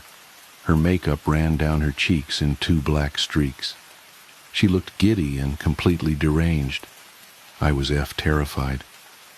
We stood like that for a few moments, neither of us saying a word. Finally, after what felt like forever, she slowly pulled her head back out of the shower, and I watched her blurry figure through the curtain as she moved backwards towards the bathroom door. A second later, the bathroom door slammed shut, hard enough to rattle the mirror. I screamed again and jumped out of the shower to lock the door. I stayed inside the bathroom for over an hour. Maybe I overreacted to some of you. But joke or not, I wasn't going to put up with the crazy shit anymore. That's what I kept telling myself as I paced in my bathroom, stopping to listen at the door every few minutes. Suddenly I heard a muffled sound, and I pressed my ear against the bathroom door, straining to listen. I couldn't hear anything, but I envisioned Lynn standing on the other side of the door, giggling at her joke. I felt a surge of anger. I was beyond pissed at being made to feel scared in my own house and made to hide in the bathroom for an hour. All for what? Some joke? If it was a joke, it was an awful one. "What the Flynn?" I snapped. "This shit is getting really annoying." I waited for her to apologize or to call me a jerk, but instead I heard a faint moan, so quiet I wondered if I heard it at all, and then complete silence. "Lynn," I called out, not able to even hide the shakiness in my voice. I got no response, just my own heavy breathing. "I swear to God, just stop it," I yelled, pounding my fist on the door. I waited for her to cuss me out, something I would expect from me talking to her like that. I never screamed at her before, but there was nothing, just the occasional drip from the shower head. I won't deny that I was scared, too afraid to open the damn door and face my own wife. I waited another 30 minutes or so, which feels like a lifetime when you're scared. Finally, I decided I wasn't going to spend the night hiding in my bathroom, so I got down on my knees and peered under the door. I almost expected to see her face peeking back at me, but thankfully I didn't. I could see straight down the hallway to the top of the stairs, but no Lynn. I didn't know if I should be happy about that or not. I looked for a few minutes, waiting to see her head pop up over the top step, but it never came. I stood up, my hand hovering over the door, and mentally prepared myself to open it. I slowly turned the lock with shaky fingers and was about to yank it open when I heard a sound that still makes me feel nauseous when I think about it. A moan, louder than before, but this time I was able to tell just where it was coming from. I turned my head to the closet door as if in slow motion and locked eyes with my wife, who was peeking out at me from the slight gap. Her eyes were still wide as ever, and her mouth was hanging open in the most grotesque gaping smile I'd ever seen. I didn't even scream. I was too scared for even that. Her hands were clasped to her chest, body trembling with sheer delight, as if she could barely contain her excitement. A short, raspy moan bubbled up from her throat, deep and raw, sending a shiver through my entire body. Somehow I found the ability to pull the bathroom door open and ran as fast as I could all the way down the steps, snagging my keys and phone from the table in the living room before running outside to my car. I could hear her shrill laughter behind me, but I didn't hear her getting closer. I didn't bother shutting the front door. I drove away from the house faster than I legally should have, shivering the entire time, either from fear or the cold, maybe a little of both. I hadn't grabbed a coat or even a pair of shoes. I was still in my boxers and my hair was still damp. I drove straight to my brother Chris's house about 40 minutes away, ignoring any and every call and text I got. I didn't check my phone until I was safely parked in my brother's driveway. Lynn had called 4 times and sent a flurry of texts, all wondering where I'd gone and why I left like that. I threw my phone at the dash in a rage, furious at her nonchalant attitude. My brother and his wife were surprised to see me, especially dressed in just a pair of boxers, but told me to stay as long as I needed. Chris lent me some clothes and asked me what happened. I told him Lynn and I had a fight, but didn't get into the details. I didn't want him to think I was overreacting, leaving my wife over a prank, even if it was a strange one. I mean, hadn't I encouraged her for years to lighten up instead of being so serious all the time? I had wanted her to relax and loosen up, but this was definitely not what I'd had in mind. I tried to sleep on their sofa, but my brain wouldn't let me sleep. Every time I closed my eyes, I saw Lynn's face staring at me from inside the closet. Knowing she'd been in there with me the entire time made my skin crawl. She'd never left the bathroom at all. Instead, she slipped inside the closet and slammed the bathroom door shut to fool me. The mere thought of going back home gave me anxiety. I tossed and turned, unable to sleep. Chris ended up giving me a sleeping pill, so I was able to get a little rest. My sleep was filled with terrible dreams. All of Lynn's smiling face. I woke up just as the sun started to rise. My sore body ached from the sofa, and I felt drained. I knew I'd have to call Lynn at some point, but I didn't know what to say to her. I wouldn't be going home unless she gave me her word she'd never do any more creepy shit. I just wanted my wife back. Her normal, serious self never looked so good to me. I was contemplating calling her and telling her that when that familiar feeling came over me, I was being watched. I was staring at the ceiling, my heart in my throat. I didn't want to look away, but the longer I ignored the feeling, the worse it got. My eyes drifted away from the ceiling almost on their own. Her face was pressed up against the window beside the couch, staring down at me with that same gaping smile. Drool dribbled down her lips, leaving 2 long streaks down the glass. I didn't know how long she'd been there, but something told me she'd been there quite a while, possibly all night. I didn't bother screaming, though I was afraid anger trumped any fear I felt at that moment. I jumped up from the couch and pounded my palm against the glass. "Lynn, are you crazy? What the hell is wrong with you? Just go home," I shouted. "Now!" She didn't move, and her ghastly expression never changed. If anything, her smile only grew, as if she had never been more elated. I could hear Chris and his wife moving around upstairs. As if Lynn could hear them from her place outside, her head twitched slightly in their direction, and she began to close her mouth slowly. Chris called my name from upstairs, obviously concerned. I turned to see him and his wife Rebecca hurrying down the steps. When I turned back to the window, Lynn was gone. The only sign she'd been there at all was the 2 streaks of drool still dripping down the glass. I tried explaining to Chris and Rebecca about waking up to see Lynn watching me through their window. They were skeptical. Who wouldn't be? Chris and I went outside to the spot in front of the window, but there were no footprints in the dirt, just a slight indent. Animal, probably, Chris guessed. And I didn't argue. He and Rebecca assumed I dreamt the entire episode, but they didn't understand, and I was too tired to explain it to them. I called out of work that day and turned my cell off. I didn't want to face Lynn.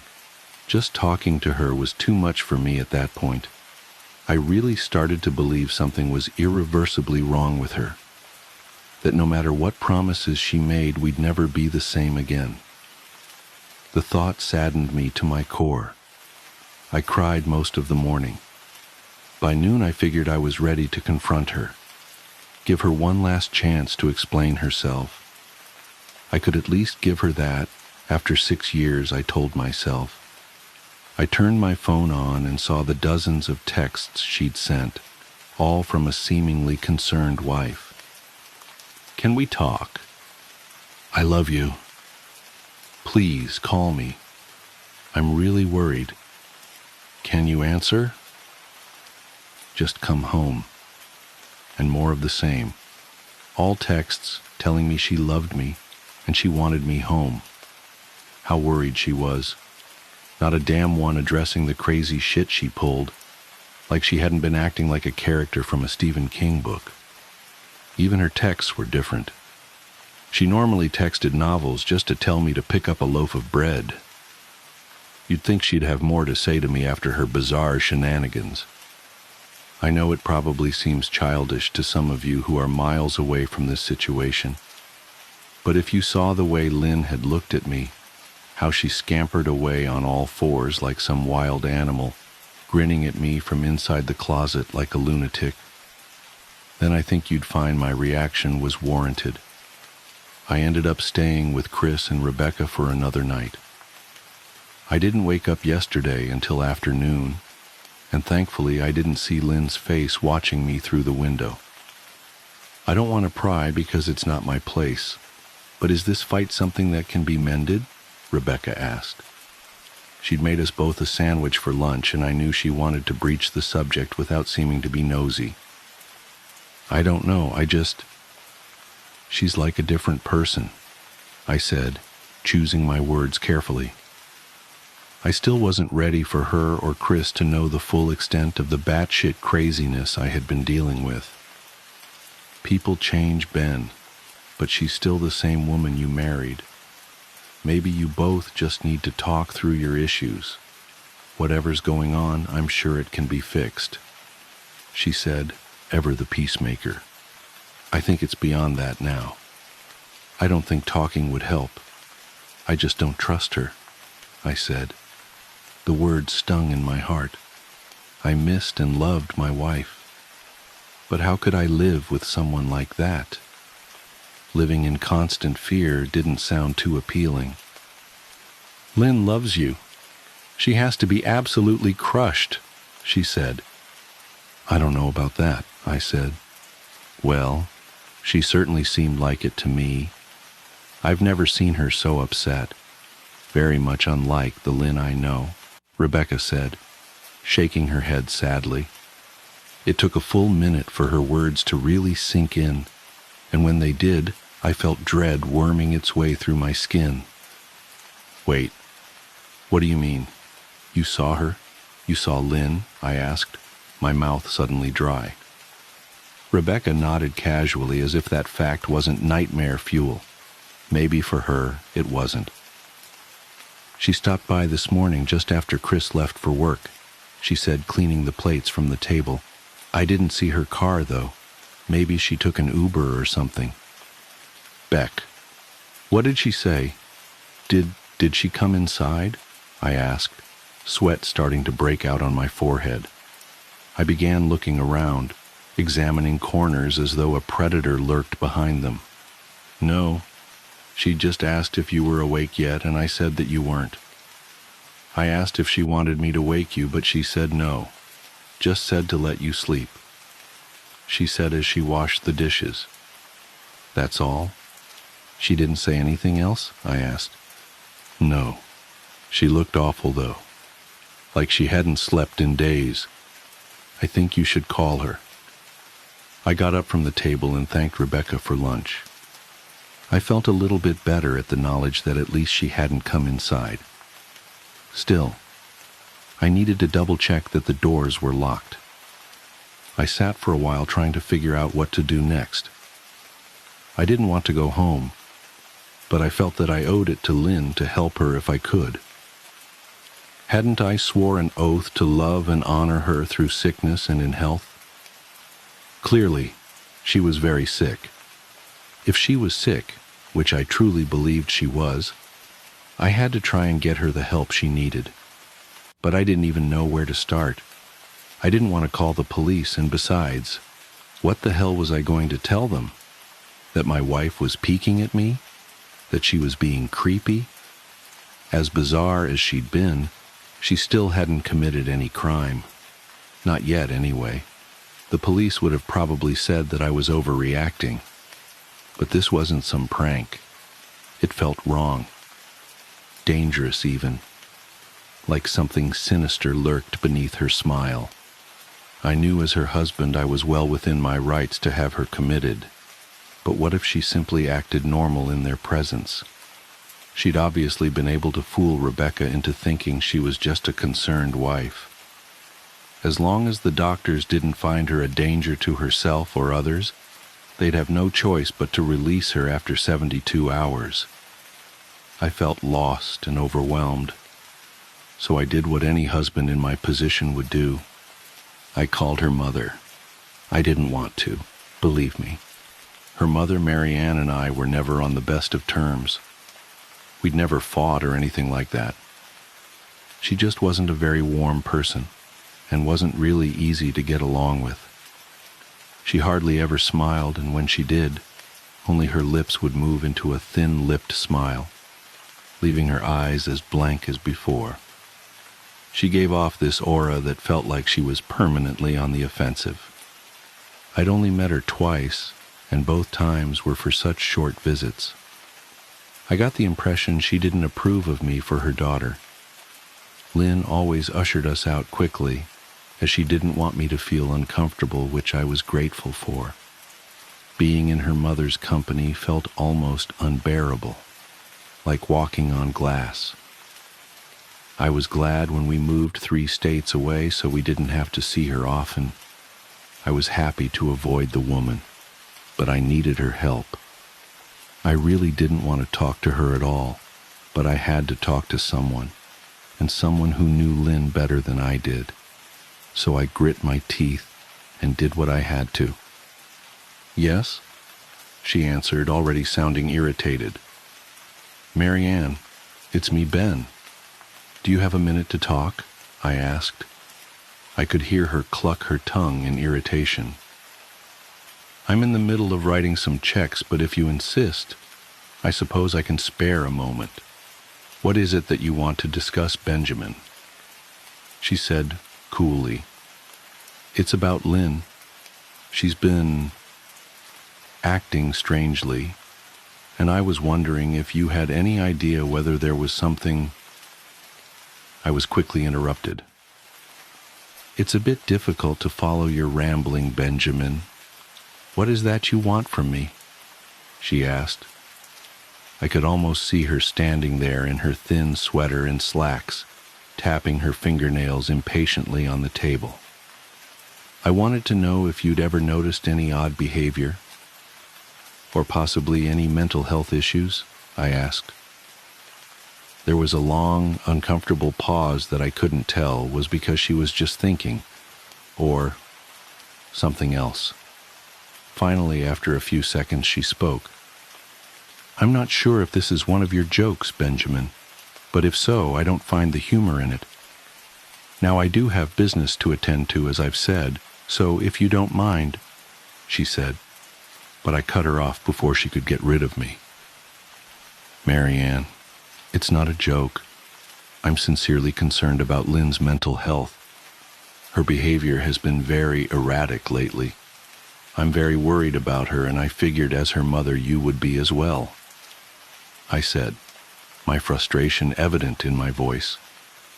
"If you're truly concerned, then I suggest you get the health professionals involved. I don't know what you expect of me," she snapped. I could tell she was seconds away from hanging up, and for some reason I was desperate not to let her. I had the feeling that she knew a lot more than she was letting on. "Please, if not for me, do it for Lynn." I tried. I heard a faint, shaky intake of breath, as if she were trying to hold her steely persona together, but failing.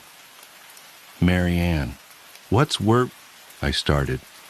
"Benjamin, I don't know what to tell you. My only advice would be to seek professional help. Do not call here again. Goodbye." I tried to call out to her, but she'd hung up. I tried to wrap my head around the call and her refusal to help me. Even if she didn't like me, why wouldn't she want to help her own daughter? I couldn't understand that. I tried to replay the conversation, desperate to find something I missed. After a while, I almost gave up until I remembered her last words to me. Seek professional help. She'd said those words with a bit of urgency. I could have just been grasping at straws, but no, I was sure her voice had changed ever so slightly when she'd said that, as if they were very important. What had she meant? I assumed she'd been referring to medical professionals, but maybe she was referring to someone else. Someone that she didn't, for some reason, feel comfortable saying directly. Or maybe I was just desperate. I waited for Chris to get home, and after a very long and exhausting conversation with him and Rebecca, I convinced them that Lynn truly needed psychiatric help. I didn't tell them everything. I wasn't prepared to go into it yet, but I told them about our last encounter, how she'd hidden in the bathroom, peeking at me from the closet. They were obviously shocked, but thankfully they believed me. They too just wanted to help her.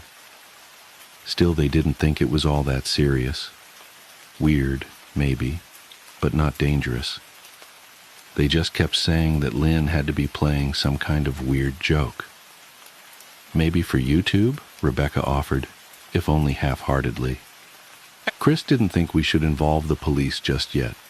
He offered instead to go with me, and I readily accepted. He reasoned that calmly talking to her, trying to coax her into going willingly, was the best recourse. I agreed to do it his way. At least I wouldn't be going into that house alone. We drove over this morning just after breakfast. There was no way I was going at night. When we pulled into the driveway, my stomach began doing somersaults. Her car wasn't there, but I still didn't let my guard down. The front door was ajar, and for a split second I thought we'd see her eyes staring through the gap. I was shaking and starting to sweat. Chris, however, was fine. He waited for me to open the door, his hands in his pockets like he was going on a stroll through the park. I envied his ignorance.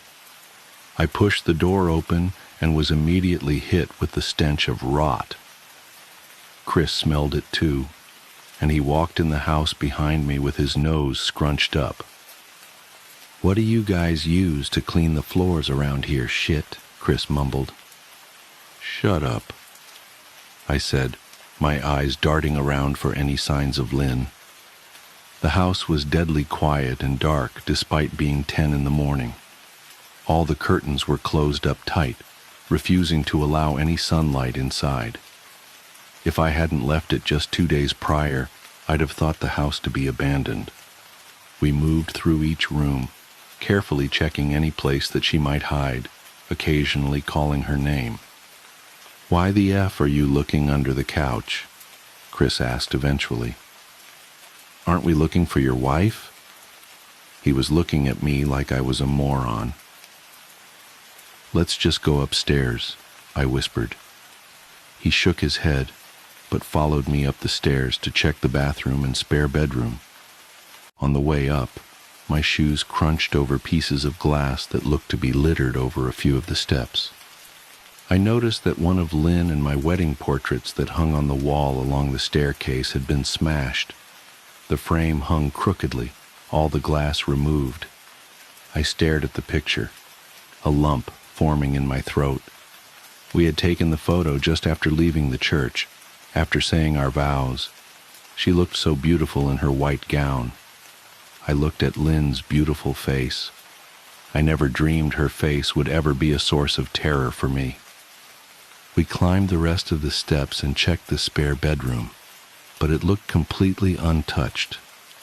I was hesitant to go into the bathroom, my fear from that night coming back to me all at once. Chris noticed and offered to go in by himself, but I couldn't let him do that. So we walked in together, checking the closet and the shower. The bathroom looked as if it hadn't been touched since the night I left. "I don't think she's here, Ben. Why don't you pack some clothes and we'll try coming back tomorrow or something," Chris said. I nodded and went into our bedroom and shoved some clothes into a duffel bag. When I checked inside our closet, I came across the source of the smell and gagged. Chris took one look and lost all color in his face. He had to go stand by the stairs to get away from the sight and smell. I gazed down in shock at what lay inside my bedroom closet. Soaking into the rug were at least a dozen eyeballs, all carefully laid out in pairs. Some were as large as a quarter, while others were as tiny as a marble. I stared down at the eyes she'd collected from small animals, and I wondered how she'd gotten them, and shuddered at the thought. Man, I thought I had it bad with Becca's shoe addiction. but F me. Your wife's in here collecting eyeballs, Chris said, gagging. Ben, I think we should go, he called from the hall. I'm getting nauseous. All right. I grabbed my duffel and shut the closet door on my new nightmare. I stepped out into the hall and took a deep breath of air. I could taste the rot on my tongue and I couldn't help but gag.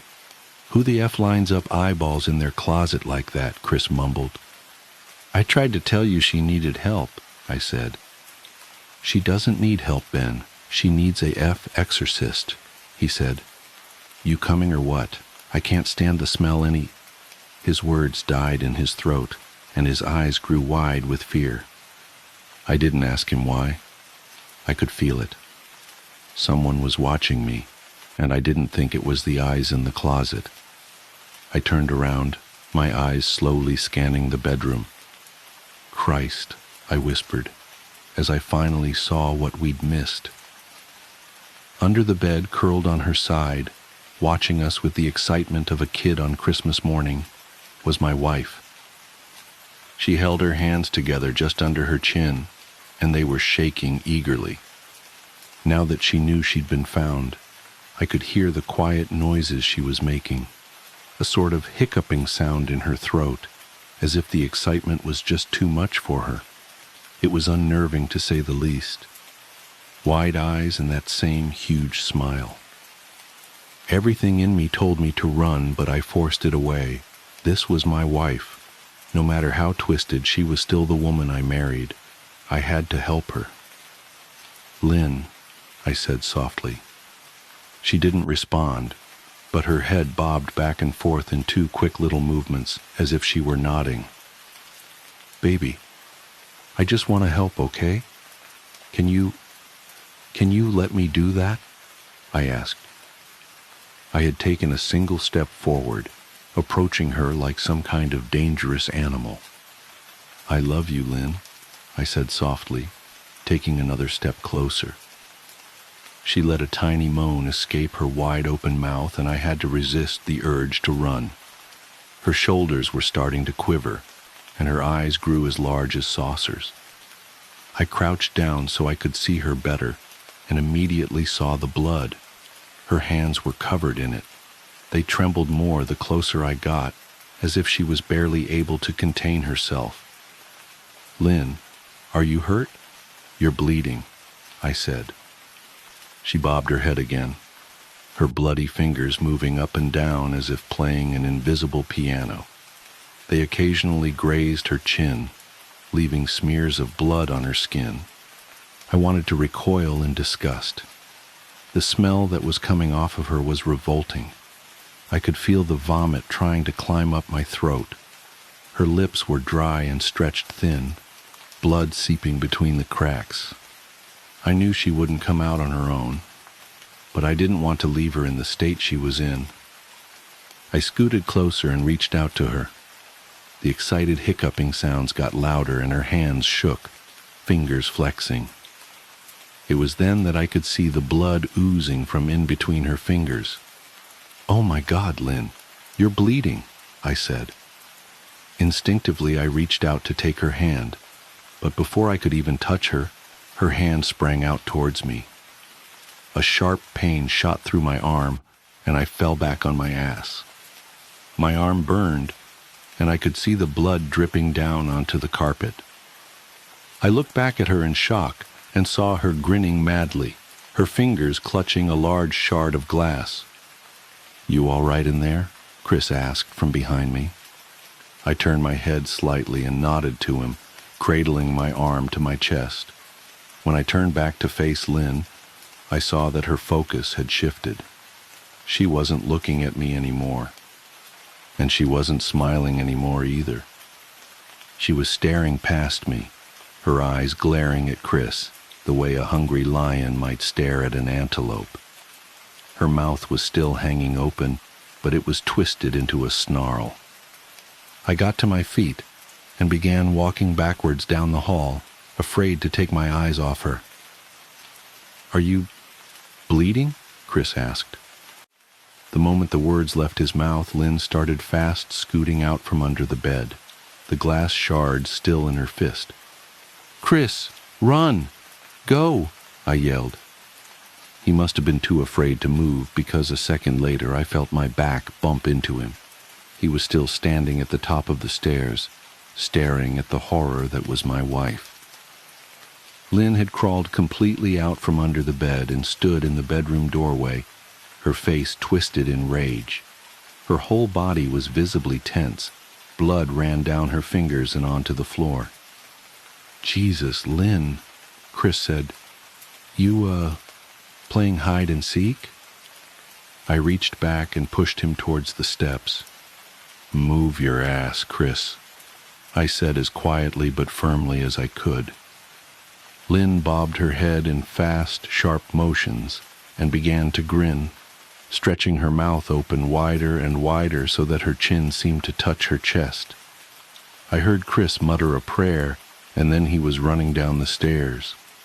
I stood at the top of the steps, stuck between the love for a woman who clearly needed serious help and self-preservation.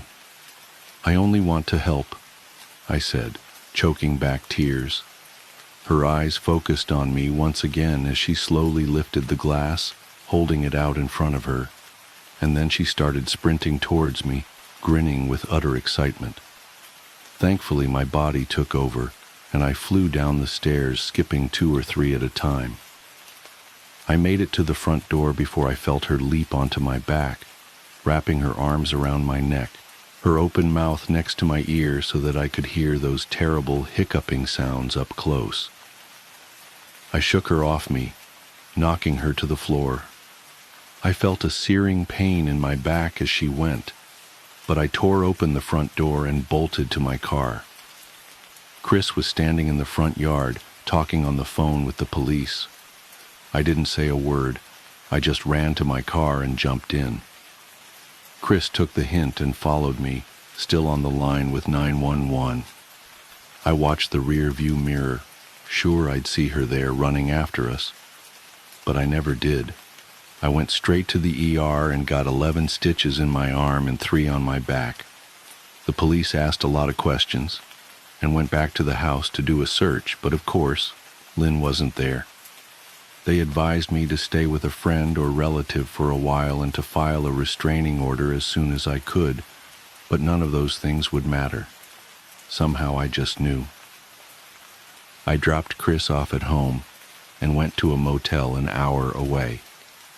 I wanted to put as much distance between me and Lynn as I could. This is where I've been for the last 4 hours. I thought maybe the police would find her. Maybe they'd get her the help she desperately needs. But now I don't think so, because 40 minutes ago I got a text from an unknown number. Just 3 words. "I found you." And a picture attached. The picture was dark and grainy, but I instantly knew what it was. There was no mistaking my wife's eye. I started typing this out immediately after. I don't know what to do. I'm alone and scared, and I can't help but feel that I'm being watched. The mirror call. There are things in this world that defy explanation.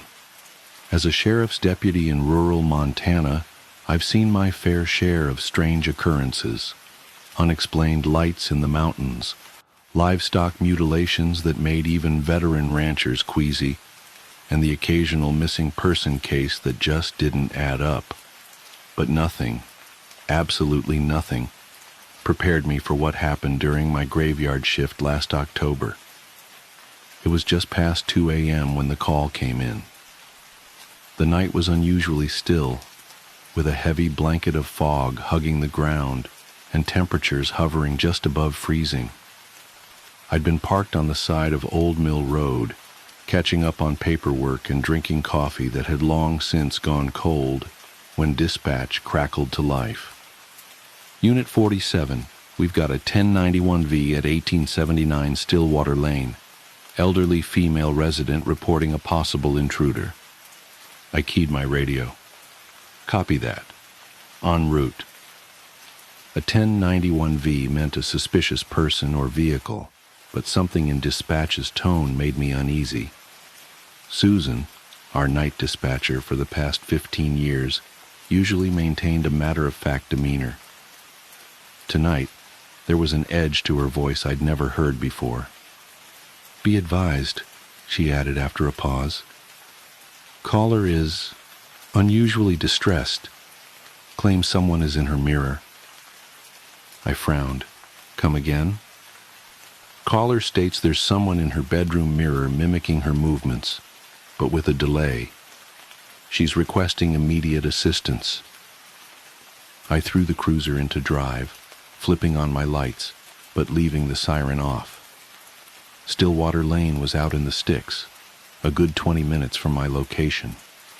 The fog seemed to thicken as I drove, swallowing my headlights and creating the unsettling illusion that the road itself was disappearing beneath my tires. "Can you give me any additional details?" I asked, trying to piece together what I might be walking into. Elderly resident, possible confusion or dementia, maybe prescription medications. Caller identified herself as Margaret Aldrich, age 76, lives alone since her husband passed last spring. No prior calls to this address, no history of mental health issues or substance abuse. She's remarkably lucid, Deputy. Says she first noticed something was off about 3 hours ago when she got up to use the bathroom. Claims her reflections movements were delayed by maybe half a second. Says it's gotten progressively worse. I accelerated slightly, the cruiser's engine growling as we climbed into the foothills. "Is she secure?" "Affirmative. She's locked herself in the bedroom. Says she's sitting completely still in front of her vanity mirror. She's..." Susan hesitated again. "She says she's afraid to move because her reflection isn't stopping when she does anymore."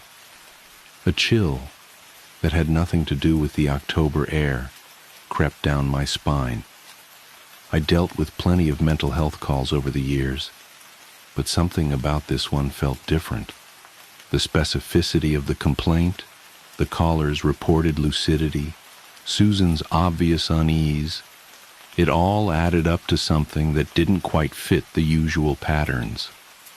The fog parted briefly as I turned onto Stillwater Lane, revealing a nearly full moon hanging low and bloated in the sky. The street was a long dirt road, lined with ancient cottonwoods, their bare branches reaching toward each other like skeletal fingers. 1879 turned out to be the last house on the left, a well-maintained Victorian sitting alone on a small hill. A single light burned in an upstairs window. I radioed my arrival to dispatch and approached the front door, my boots crunching on frost-covered leaves. A security camera mounted above the entrance tracked my movement, its red LED blinking steadily. The porch light clicked on automatically as I climbed the steps. The door was locked, but Margaret had told dispatch where to find the spare key, under a fake rock next to the hydrangea bushes. Inside, the house was silent except for the soft tick of an antique grandfather clock in the foyer.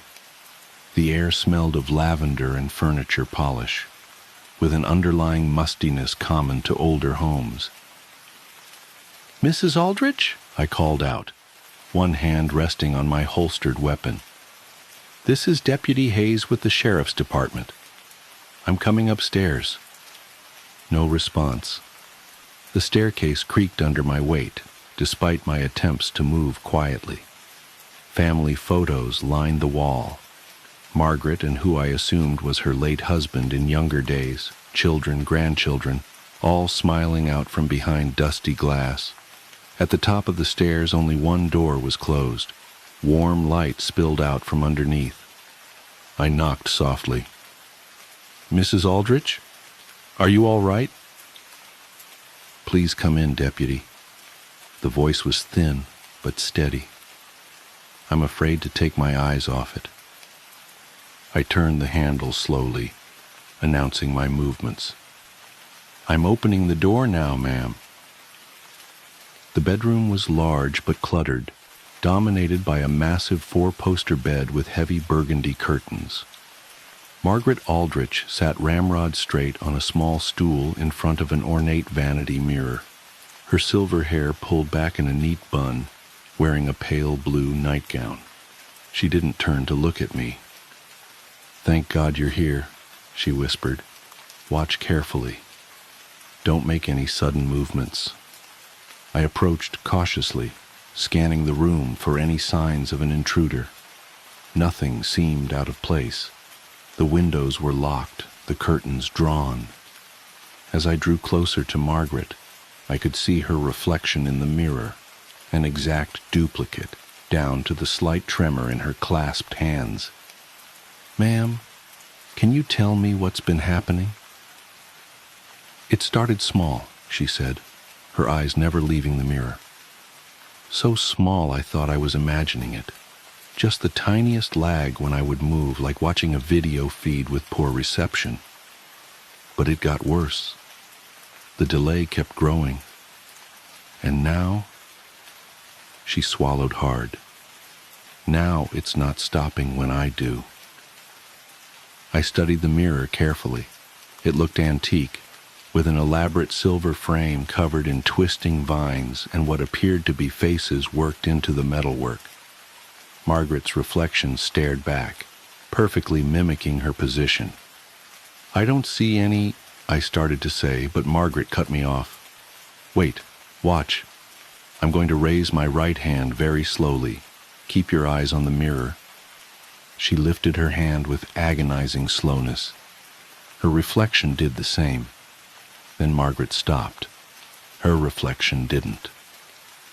The hand in the mirror continued rising for exactly 3 seconds after Margaret had gone still. I felt the hair on the back of my neck stand up. I blinked hard, convinced I was seeing things. But when I opened my eyes, the reality was even worse. Margaret's reflection was smiling. She wasn't. "Jesus Christ," I breathed, instinctively reaching for my weapon. "Don't!" Margaret's voice was sharp with fear. "Any sudden movements make it worse. The more agitated you become, the more it deviates." I forced myself to remain calm, though my heart was hammering against my ribs. "How long has it been acting independently?" "About an hour. At first it was just the delay. Then it started making tiny changes. A finger twitch here, a slight head tilt there. Things I couldn't be completely sure about. But now," she drew in a shaky breath, "now it's definitely doing things I'm not. And its face is wrong." I could see what she meant. While Margaret's expression was one of barely contained terror, her reflection's smile had grown wider, too wide. The eyes in the mirror had a gleam that didn't match the flat overhead lighting of the bedroom. "Mrs. Aldrich, I'm going to call for backup, and then we're going to get you out of here." I reached for my radio, keeping my eyes locked on the mirror. The reflection's head tilted slightly, though Margaret hadn't moved a muscle. Its smile widened further, revealing too many teeth. "Dispatch, this is Unit 47. I'm going to need additional units at 1879 Stillwater Lane, and maybe contact Father Morrison at St. Augustine's." "Copy that," Susan replied. "What exactly are we dealing with, Deputy?"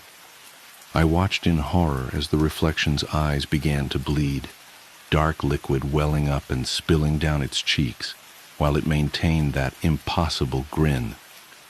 I'm not entirely sure. Just tell them to hurry." "They're saying something," Margaret whispered. "Can you hear it?" I strained my ears. At first there was nothing but the eternal ticking of the grandfather clock downstairs. Then I heard it. A sound like radio static, but forming patterns. Words, almost, but in no language I recognized.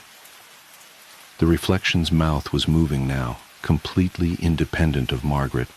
Its teeth looked sharper than they had a moment ago. The bleeding eyes never blinked. "Mrs. Aldrich, we need to leave. Now. Whatever this is, we can deal with it better if you're safe." She shook her head slightly. "I tried that earlier. It didn't like that." "What happened?" "I made it to the doorway, but when I looked back, it was climbing out of the frame." My blood ran cold. "What do you mean, climbing out?" "Just what I said. It pulled itself up to the edge of the mirror, like there was water behind the glass, and started pushing through. That's when I sat back down, and it settled." The static voice was getting louder. The reflection's movements were becoming more pronounced, its head rotating at an angle that would have snapped a human neck. The blood from its eyes had reached its chin, dripping onto the nightgown that was now a deep crimson in the mirror, though Margaret's real nightgown remained pale blue. "Unit 47, backup is en route. ETA 15 minutes. Father Morrison has been contacted." 15 minutes. We had to last 15 minutes with this thing. I tried to think rationally, to fall back on my training, but nothing in the academy had covered anything like this. The reflection was fully animated now, its movements jerky and unnatural, like a marionette being pulled by unseen strings. "The mirror," I said suddenly. "Where did it come from?" Margaret's voice quavered. "It was Herbert's, my husband's. Been in his family for generations. They brought it over from the old country sometime in the 1800s. He always said it was special, that it had properties. I thought he was just being superstitious." "Did he ever mention anything specific? Any rules about using it or times when it acted strangely?" He said never to look into it too long after midnight, and never to let it see you cry." I didn't understand what he meant. How can a mirror see anything? But now, the static suddenly resolved into words, horrible, guttural sounds that made my teeth ache and my vision blur. The reflection's face was barely human now, the skin rippling and bubbling like hot wax. Its hands were pressed against the glass from the other side, the fingers elongated and jointed in impossible ways. "Margaret," it said, in a voice like grinding glass. "Margaret, Margaret, Margaret." She began to tremble. It's never said my name before. The hands were pushing harder now, and I swear I could see the glass beginning to bulge outward. The frame was vibrating, the silver tarnishing before our eyes, those decorative faces in the metalwork beginning to contort in agony. "Backup's still 10 minutes out," I said, trying to keep my voice steady. "Mrs. Aldrich, I need you to listen to me very carefully. When I give the word, I want you to close your eyes and run for the door. Don't look back no matter what you hear. I'll be right behind you." "You don't understand," she whispered. "It's not just in this mirror anymore. Look." I followed her gaze to the windows. In the darkness beyond the glass, I could see our reflections. Both of them were standing, though we remained seated. Both of them were smiling that terrible smile. "Every reflective surface," Margaret continued. "It's spreading, like an infection." She was right. I could see distorted versions of us in the brass doorknob, the silver picture frames on the wall, even the face of my wristwatch. None of the reflections matched our positions anymore. All of them were moving, twitching, reaching. The static voice was coming from everywhere now, a deafening chorus of inhuman sounds. The temperature in the room had dropped so low I could see our breath, but the air felt thick and heavy, like trying to breathe underwater. "Margaret," the thing in the vanity mirror said again, its voice clearer now. "We've missed you. Herbert sends his regards. At the mention of her late husband's name, Margaret let out a small sob. Immediately, every reflection snapped its head toward her, their smiles growing impossibly wider. "You're crying," they said in unison. "He told you never to let us see you cry."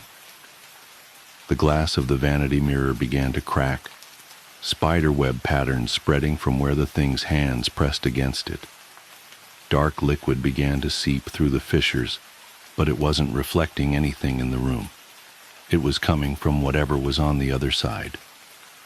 "Unit 47, update your status," Susan's voice crackled from my radio. Before I could respond, every reflection spoke at once. "Unit 47, update your status." The sound was like a physical blow. Margaret screamed, breaking her paralysis at last. She lurched to her feet, and all hell broke loose. The vanity mirror shattered explosively, sending shards of glass flying across the room. But instead of falling, the pieces hung suspended in the air, each one containing a different version of the thing's face, all of them laughing. Dark liquid poured from the empty frame like a waterfall, but it flowed upward, defying gravity, forming shapes that hurt my eyes to look at. "Run!" I shouted, grabbing Margaret's arm and yanking her toward the door.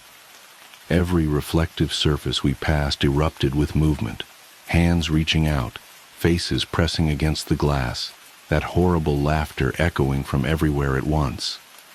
We made it to the hallway, but the photos on the wall had changed. Every smiling family portrait now showed the same twisted figure, multiplied dozens of times, all of them tracking our movement. The glass of each frame began to crack.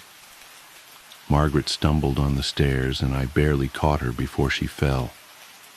Behind us, I heard the sound of breaking glass, followed by the wet slapping of something moving across the floor. I didn't look back. We hit the ground floor running. The grandfather clock in the foyer struck midnight, though my watch showed 3:27 a.m. With each chime, another mirror or window would shatter, adding more fragments to the swirling vortex of glass and darkness that was pursuing us. The thing's laughter had become deafening, drowning out everything except the sound of our own panicked breathing. We burst out the front door just as red and blue lights appeared at the end of the driveway. Backup had arrived, but as I looked at the cruiser's windshield, I could see the thing's reflection waiting inside, waving at us with those long, wrong fingers. "Stay in the vehicles," I shouted into my radio. "Don't look at any reflective surfaces." The cavalry had arrived in the form of 3 deputies and Father Morrison, the latter still wearing his pajamas under his coat. They took in our terrified expressions, then looked past us to the house. Every window was now illuminated from within by an otherworldly light that seemed to absorb darkness rather than dispel it. Father Morrison stepped forward, clutching his Bible and rosary. "How long has it been manifesting?" "About 4 hours," Margaret managed to gasp out. "It started in Herbert's mirror, but now it's everywhere. It wants something." "Yes," the priest said grimly. "It always does." He explained quickly that he'd encountered something similar before, though never this powerful.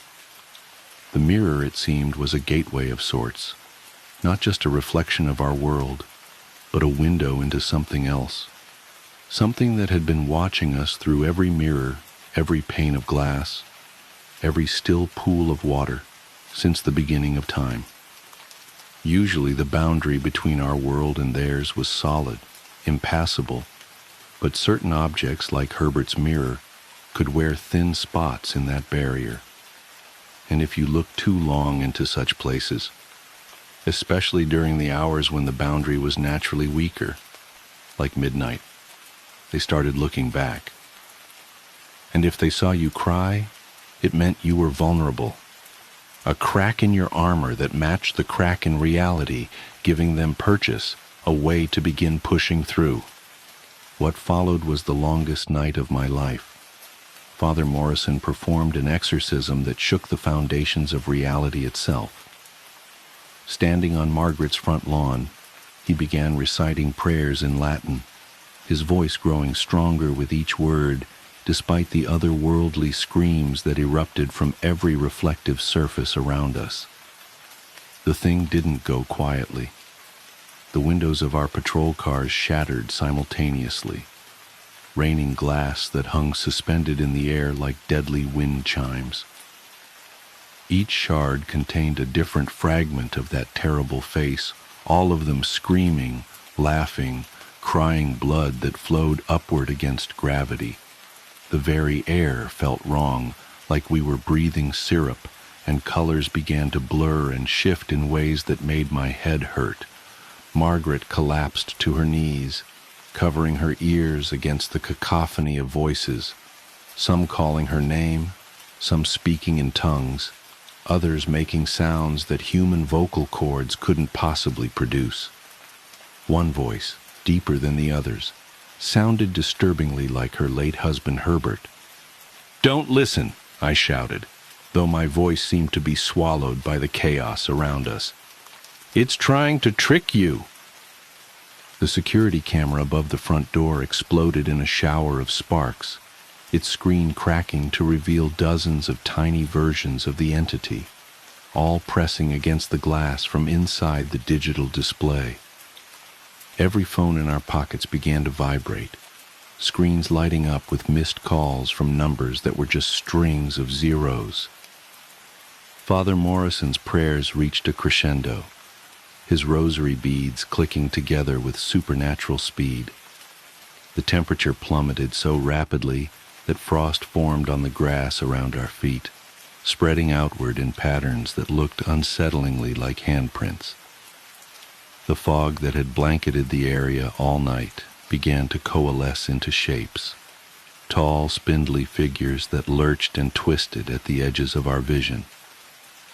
Then Margaret screamed, a sound of pure anguish that cut through everything else. I turned to see her staring at her house, where every window now showed the same image. Herbert, as he must have looked in life, pressing his hands against the glass.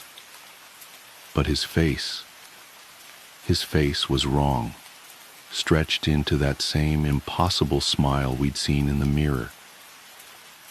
"He's been with us all along, Margaret," the thing said, using Herbert's voice, but distorting it, making it echo and overlap with itself until it became a chorus of horror.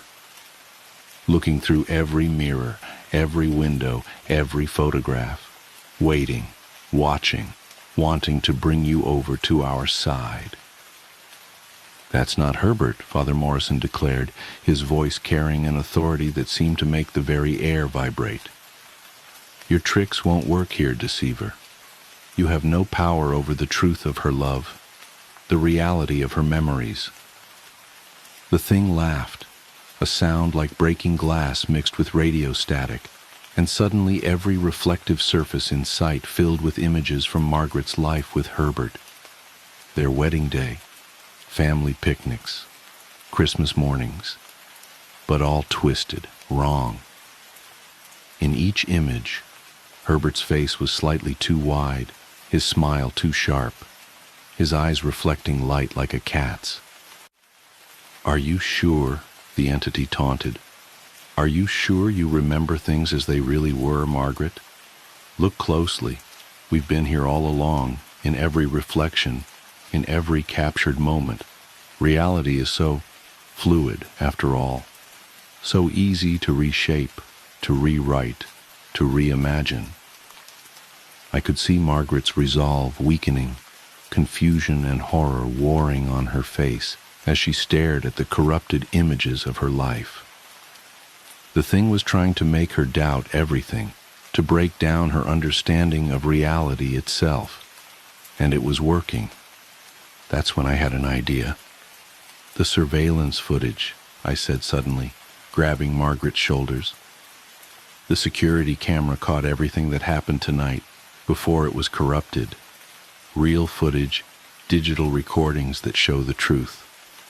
Father Morrison caught on immediately. Yes, physical proof of the division between reality and reflection. Evidence that cannot be twisted or denied. The thing's laughter faltered for the first time. In every broken window, every shard of glass, its faces flickered like bad television reception. "Show us," Margaret demanded, her voice finding new strength. "Show us the footage from when the deputy arrived. Show us what really happened." I pulled out my phone, ignoring the screen that now showed an endless tunnel of laughing mouths, and accessed the house's security system through our department's emergency protocols. The footage was there, uncorrupted, showing exactly what had happened. Margaret sitting still while her reflection continued to move, proving beyond any doubt that the entity was separate from reality, that it had no claim on her memories or her life. The effect was immediate and dramatic. Every twisted image of Herbert vanished, replaced by the thing's true form, or at least what little of it our minds could comprehend. It was like looking at a tear in the fabric of reality, a wound in the world that leaked darkness and chaos. Father Morrison seized the moment, his prayers reaching a fever pitch. The rosary in his hands began to glow with a soft, warm light that seemed to push back the unnatural shadows. The suspended glass shards started to vibrate, each one emitting a high-pitched tone that combined into a deafening shriek. Margaret stood up, tears streaming down her face. But these were different tears, tears of relief and understanding rather than fear and doubt. "You never had him," she said firmly. "You never had any of us. You're nothing but a reflection, a distortion, a lie." The thing screamed in 1,000 voices, its form becoming more fractured and unstable with each passing second. The glass shards began to fall, no longer under its control. The darkness pouring from the windows started to retreat, sucked back into whatever dimensional rift it had emerged from.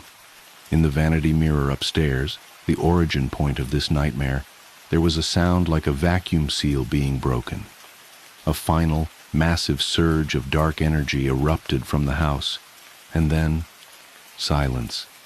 The fog dissipated, the frost melted.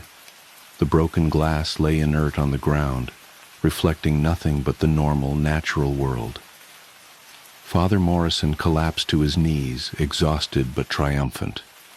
The other deputies, who had maintained a perimeter throughout the ordeal, finally lowered their weapons. Margaret's house stood quiet and still, its windows now showing only the peaceful darkness of a normal October night. We had won, but victory brought more questions than answers. The cleanup and documentation took hours. Every mirror in the house was carefully removed and wrapped in consecrated cloth.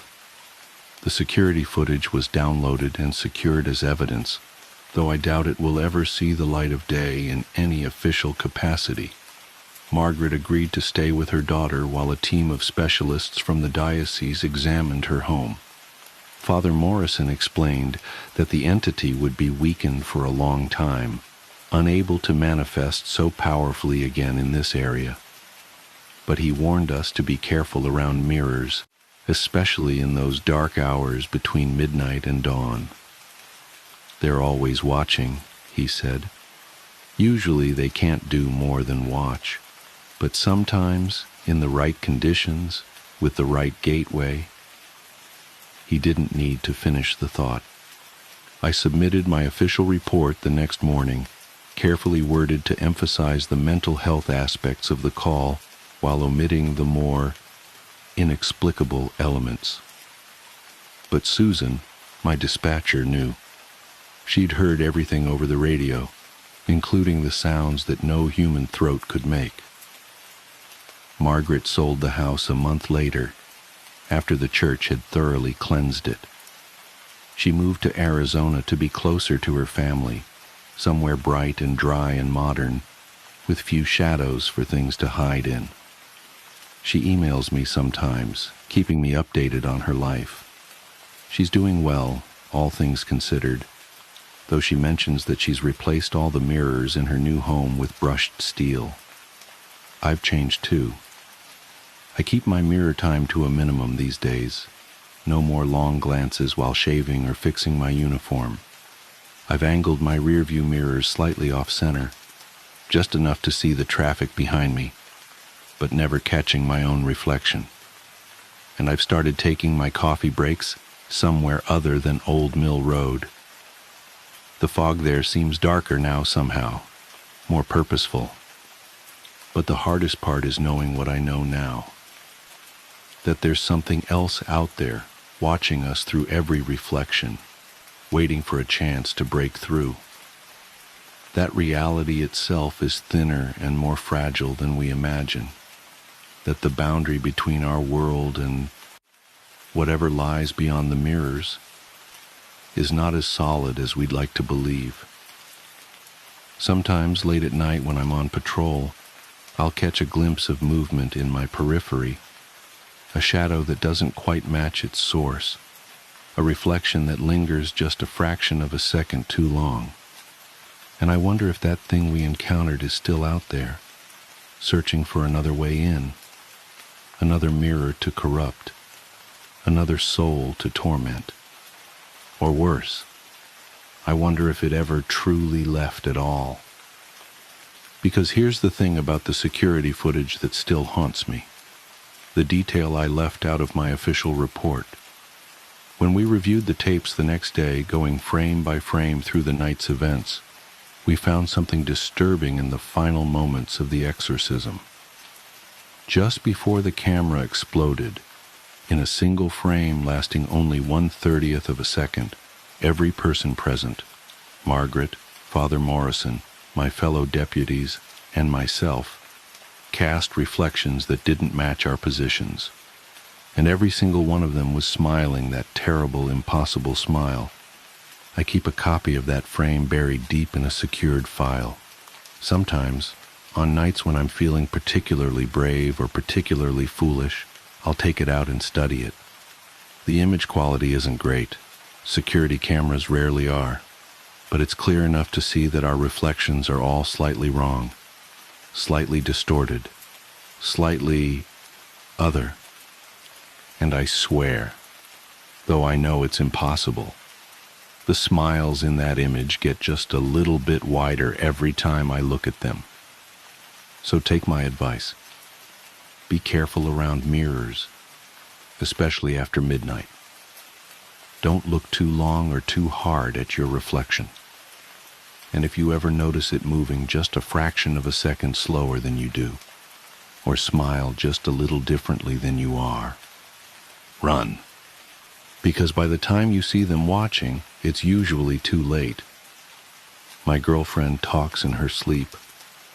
Last night she told me where the bodies are. If I'm being honest, I ignored the warning signs. I mean, wouldn't you? Sharon was perfect, or at least she seemed perfect at the time. She's beautiful in that classic way that makes people stop and stare. Smart, too. She's got a dry sense of humor that could cut glass, and she knows exactly how to use it. We've been dating for 8 months now. And yeah, maybe it was a little fast, but everything just clicked.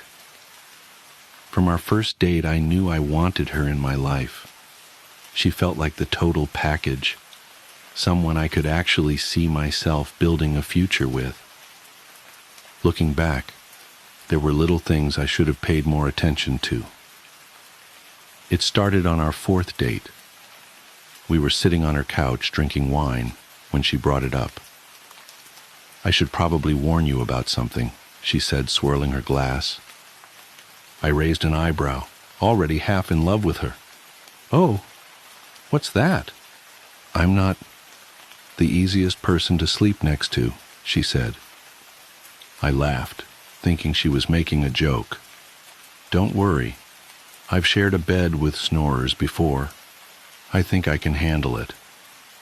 She shook her head, a small smile playing on her lips. "It's not just snoring. I talk in my sleep.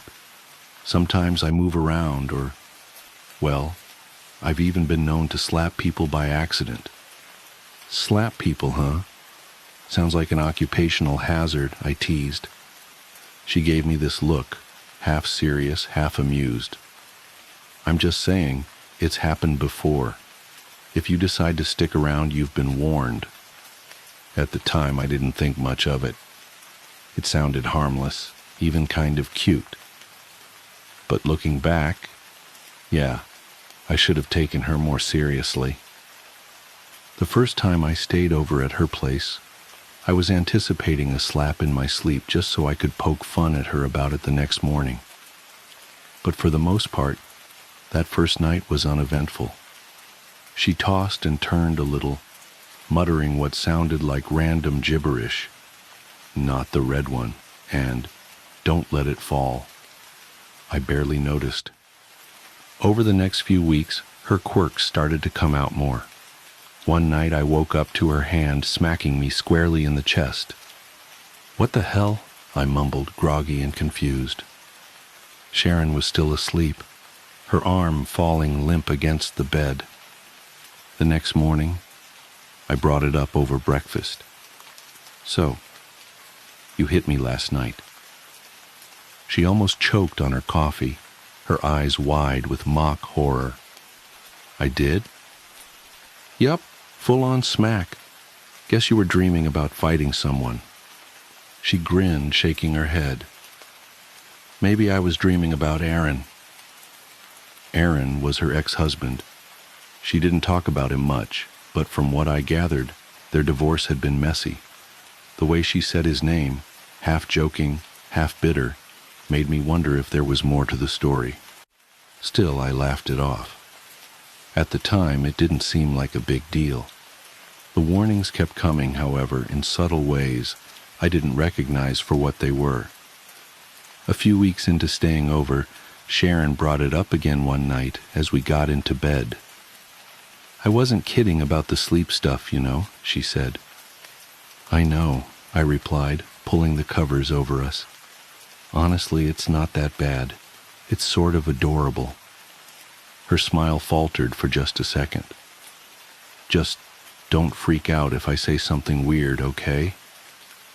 I gave her hand a reassuring squeeze. "Sharon, it's no trouble, really. I think you're perfect, and nothing you say in your sleep is going to change that." She smiled again, but this time it didn't quite reach her eyes. At the time, I thought it was nothing. Now I wish I'd taken that moment more seriously. The first few weeks of staying at Sharon's place were normal enough. Sure, she moved a lot in her sleep, tossing, turning, even mumbling, but I figured it was just part of her quirky charm. But then her topics of conversation changed dramatically. At first, she'd say things like, "Put that down," or "Get the cat," harmless nonsense, and I'd laugh about it the next morning. But one night, about a month in, I woke up to something different. "It's under the oak tree," Sharon murmured, her voice low and steady. I blinked, groggy and confused. "Sharon." She didn't respond. Her body was still, her breathing slow and even. I sat up and leaned closer. "What's under the oak tree?" Nothing. She didn't say anything else, just rolled over and pulled the blanket tighter around herself. The next morning, over breakfast, I brought it up. "You said something weird in your sleep last night," I told her. Sharon raised an eyebrow, sipping her coffee. "Oh, yeah? What did I say?" "It was strange. You said, 'It's under the oak tree.'" She tilted her head, like she was trying to figure out if I was joking. "Huh, that's weird. Maybe it was about a treehouse or something." "Do you remember what you were dreaming about?" She shook her head. "Nope. My dreams are unbelievably random. You know how it is." I nodded, but her answer didn't sit right with me. There was something about the way she brushed it off, too casually, like she was trying to steer the conversation in another direction. A week later, I woke up to her pacing, circling the bed as if she was measuring the room. "Sharon?" I whispered, rubbing my eyes. She didn't answer. I reached for the bedside lamp, but as soon as I touched the switch, she stopped dead in her tracks. "Don't!" she said sharply. My hand froze. "Don't what?" She didn't respond. For a moment she just stood there, then climbed back into bed, her movements stiff and robotic. The next morning I kept it to myself. I wanted to ask her about what she'd said, but something told me not to. Things got worse after that. One night she sat straight up in bed and started muttering again. "2 miles from the highway," she said, her voice calm and steady. "It works better when the ground is wet." I didn't even try to wake her this time. I just lay there staring at the ceiling, feeling the hairs on the back of my neck stand up. When she finally rolled over and went quiet, I got up and went to the kitchen. My hands shook as I poured myself a glass of water. What the hell was going on? The breaking point came a few nights later. I woke up to Sharon sitting at the edge of the bed, her back to me. "I told you it wouldn't work," she whispered. I sat up slowly. "Sharon?" She didn't turn around. Her head tilted slightly, like she was listening to someone I couldn't see. "He said he'd take care of it, but he didn't. Now it's my problem." "Sharon, who are you talking to?" I asked. She didn't answer. Instead, she stood up and walked out of the bedroom. I didn't follow her. I just sat there, frozen, listening to her footsteps fade down the hall. When I woke up the next morning, she was already in the kitchen, humming to herself as she flipped pancakes. She looked up and smiled when she saw me. "Good morning," she said cheerfully. I forced a smile, but my stomach churned. I couldn't stop thinking about the things she'd said in her sleep. The night I realized something was really wrong started like any other. Sharon fell asleep quickly, curled up on her side, while I stayed awake scrolling on my phone. Everything seemed normal until I heard her voice. At first, I thought she was speaking to me. "I held his nose shut," she said. I froze. Her voice was low, cold, almost monotone. It didn't take long. He kicked for a while, but then he stopped. I turned to her. Sharon was still lying on her side, breathing slowly. "Sharon?" I whispered. She didn't respond. Her voice dropped to a whisper. Dragged him down the embankment. The soil was soft, perfect for digging. "What the hell?" I muttered under my breath. I didn't sleep for the rest of the night. And the next morning I confronted her. "You were talking in your sleep again last night." Sharon glanced up from her coffee, looking amused. "Oh, no, really. What did I say this time? I hope it wasn't anything embarrassing."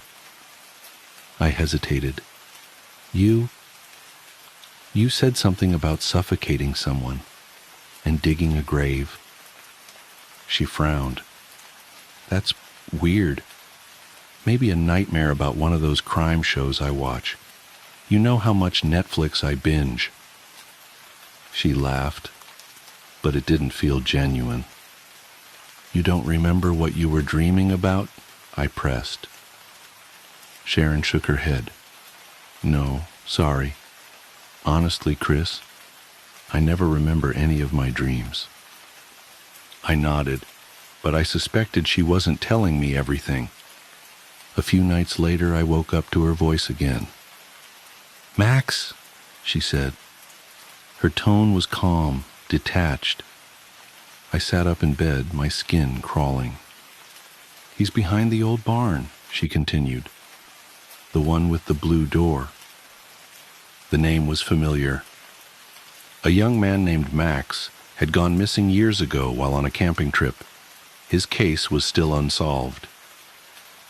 The next morning I didn't bring it up. I didn't know how to. But I couldn't get the name or her words out of my head. I Googled Max's name on my phone. His disappearance had happened in the next county over. There was no mention in the reports of a barn or a blue door, but the other details Sharon had mentioned matched the description of the area where he'd last been seen. A few days later, I worked up the courage to suggest something to Sharon. She was grinning when I first approached. "Have you ever thought about doing a sleep study?" I asked carefully. Her smile faded. "Why would I do that, Chris?" "I don't know, just... You've been saying some really strange things in your sleep. Maybe it's stress or something." "I'm fine," she said, shaking her head. "You're overthinking it." "What about recording it?" I said. "Just so you can hear it for yourself." Her expression darkened instantly. "No, absolutely not. That's a huge invasion of privacy. I wasn't trying to..." "If you ever record me without my permission, Chris, we're done. I mean it." Our eyes met, I nodded, and we went on with our day. Inside, however, my world was unraveling. That night, after she fell asleep, I couldn't help myself. I propped my phone under a pillow on her side of the bed and hit record. The next morning, while Sharon was in the shower, I played back the audio file. At first, it was just static. Then, around 2 a.m., her voice came through, clear as day. "Nina screamed too much," Sharon murmured. "Fast had to move fast. No mistakes." I froze. Nina. I knew her too. A teenager by that name had disappeared 5 years ago, and her case was still open. No, it couldn't be, I thought. This isn't impossible. I couldn't ignore it anymore. I had to know if what she was saying was true. That afternoon, I drove to one of the locations Sharon had described, a barn with a blue door. It wasn't far, about 20 minutes outside of town. I found it easily enough. The building was old and weathered, its door faded to a dull gray. Behind the barn was a small grove of trees. The soil beneath them looked disturbed, like someone had dug there recently. I told myself to leave, but I couldn't.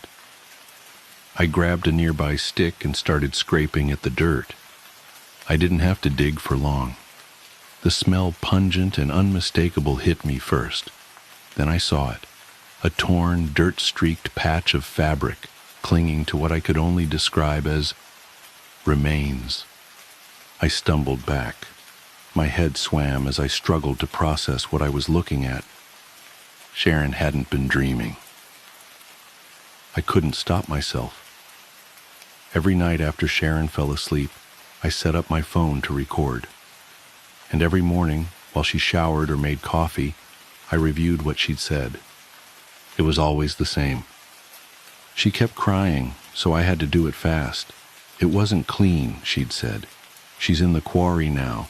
The water keeps her hidden. The names changed, but the pattern didn't. Every night Sharon whispered something chilling, something specific. "Beneath the roots, that's the trick," she'd won one night. "No one ever checks beneath the roots." Every morning, I woke up more terrified than the last. The audio files piled up, each one a piece of a horrifying puzzle. I couldn't deny it anymore. These weren't dreams. They were confessions. Sharon started to notice something was off. "You've been quiet lately," she said one morning, sliding a plate of scrambled eggs across the table. "Just tired," I muttered, avoiding her eyes. "You're always tired these days," she said, tilting her head. "Is something bothering you?" "No," I lied. "Nothing." She studied me for a moment, her gaze sharp and unblinking, and then smiled. "Okay."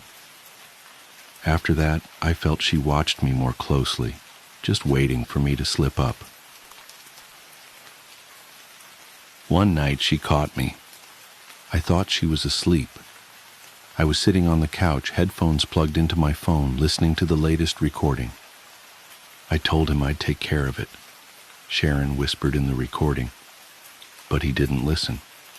I had to clean up his mess. The sound of her voice made my skin crawl. "What are you doing, Chris?" I jumped, yanking the headphones out of my ears. Sharon was standing in the hallway, her arms crossed over her chest. "Nothing," I said quickly, locking my phone and shoving it into my pocket. Her eyes narrowed. "Were you just listening to something?" "No," I stammered. "I was just scrolling through Instagram." She didn't move. Her expression didn't change. She just stood there, staring at me. "Let me see your phone," she said finally. "What?" I said, laughing nervously. I said, "Give me your phone, Chris." "Why?" "Because I think you're lying to me." I stood up, trying to keep my voice calm. "Sharon, you're being ridiculous." "Am I?" she said, taking a step closer. "You've been acting weird for weeks, avoiding me, locking your phone. What are you hiding?" "Nothing," I said. "Why would you think I—" "Then let me see it," she said, cutting me off. "No." The word came out sharper than I'd intended. Sharon's voice was cold and flat. "You recorded me, didn't you?" A wave of dread washed over me. "I don't know what you're talking about." She took another step forward. "While I was sleeping, you recorded me. Admit it." "Sharon, I—" "Give me the phone, Chris." "No." She lunged at me, her fingers clawing for my pocket. I stumbled back, trying to push her away, but she was relentless. "Give it to me," she screamed, her voice echoing through the apartment. I twisted out of her grip and ran for the door. I didn't stop running until I reached my car. My hands shook so badly that it took me 3 tries to get the key into the ignition. As I pulled out of the parking lot, I glanced back at the building. Sharon was standing at the window watching me. I didn't go back for my things, not even my phone. The next day, I logged into my cloud account from a public library computer. The recordings were gone. Sharon must have found a way to delete them. I sat there, staring at the empty folder.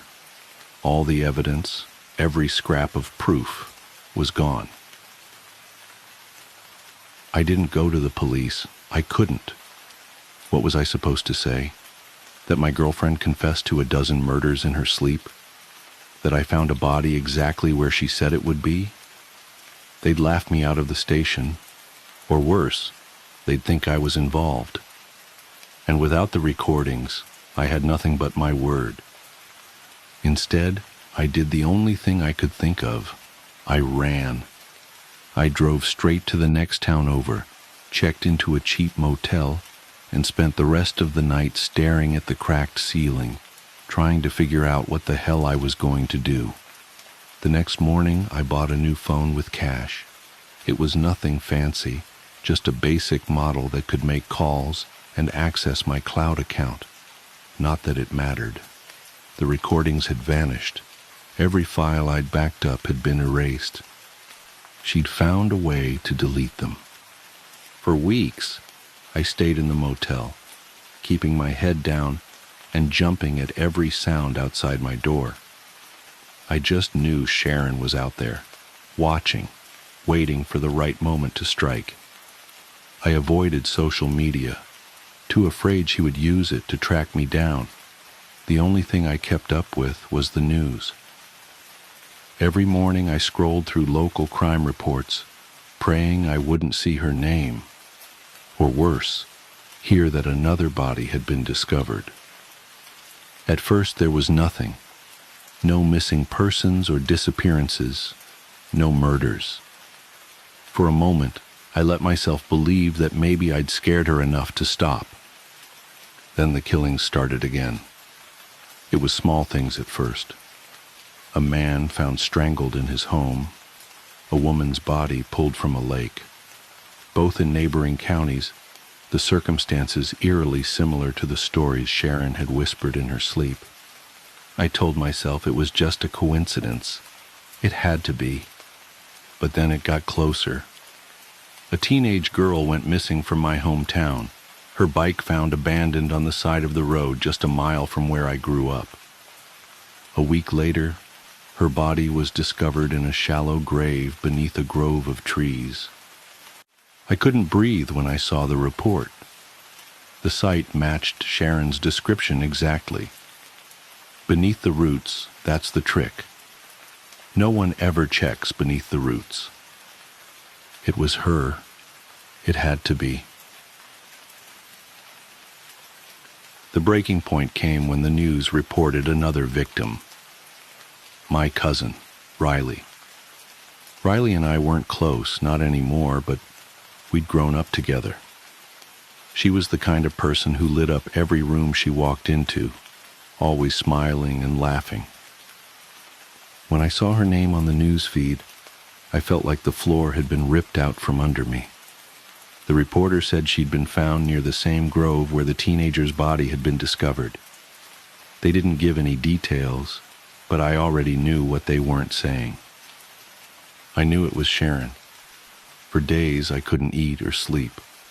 All I could think about was Riley, how I could have stopped this if I'd done something sooner, if I'd gone to the police or told anyone about what Sharon had said. But I hadn't. I'd run away like a coward, and now Riley was dead. The guilt was suffocating. I've made a lot of mistakes in my life, but running away from Sharon has to be the worst. I thought leaving would save me. I thought it would keep her from finding out how much I knew. But the truth is, it didn't save Riley. It didn't save anyone. I can't keep this to myself anymore. I don't care if no one believes me or if people think I'm crazy. Even if it put a target on my back, I have to tell someone, have to do something. For days I've sat here trying to find the right words. Words that might make someone believe me. Words that might stop her. But the truth is, I don't think it matters anymore. Riley is dead. And it's my fault. I can't stop seeing her face on the news. I can't stop hearing my mom's voice on the phone, shaking as she told me what happened. I could have done something. I could have stopped Sharon, but I didn't. I ran. My hands are shaking, my head is pounding, and my chest feels tight, but I have to get it out. I just need someone to know. Her name is Sharon. She's smart, beautiful, perfect on the outside. And she's a murderer. She's confessed to everything. Max, Nina, all of them. She described how she did it, where she buried them. I thought it was just dreams at first. God, I wanted to believe it was just dreams. But I found one of them. I dug where she said to dig, and there he was. I tried running. I thought if I stayed quiet, she'd let me go. But the killings never stopped. I suppose I want someone to know the truth before she finds me, because she will. It's just a matter of time. There's a noise. I freeze, my fingers hovering over the keyboard. I hear the sound of glass breaking, of footsteps slow and steady coming from the kitchen. A wave of nausea overwhelms me. I grab the gun from my nightstand my hands trembling so badly I nearly drop it. Oh God, she's here. I don't know if I'll make it out of this. If I disappear, you'll know why. If anyone finds this, please, don't let her get away with it.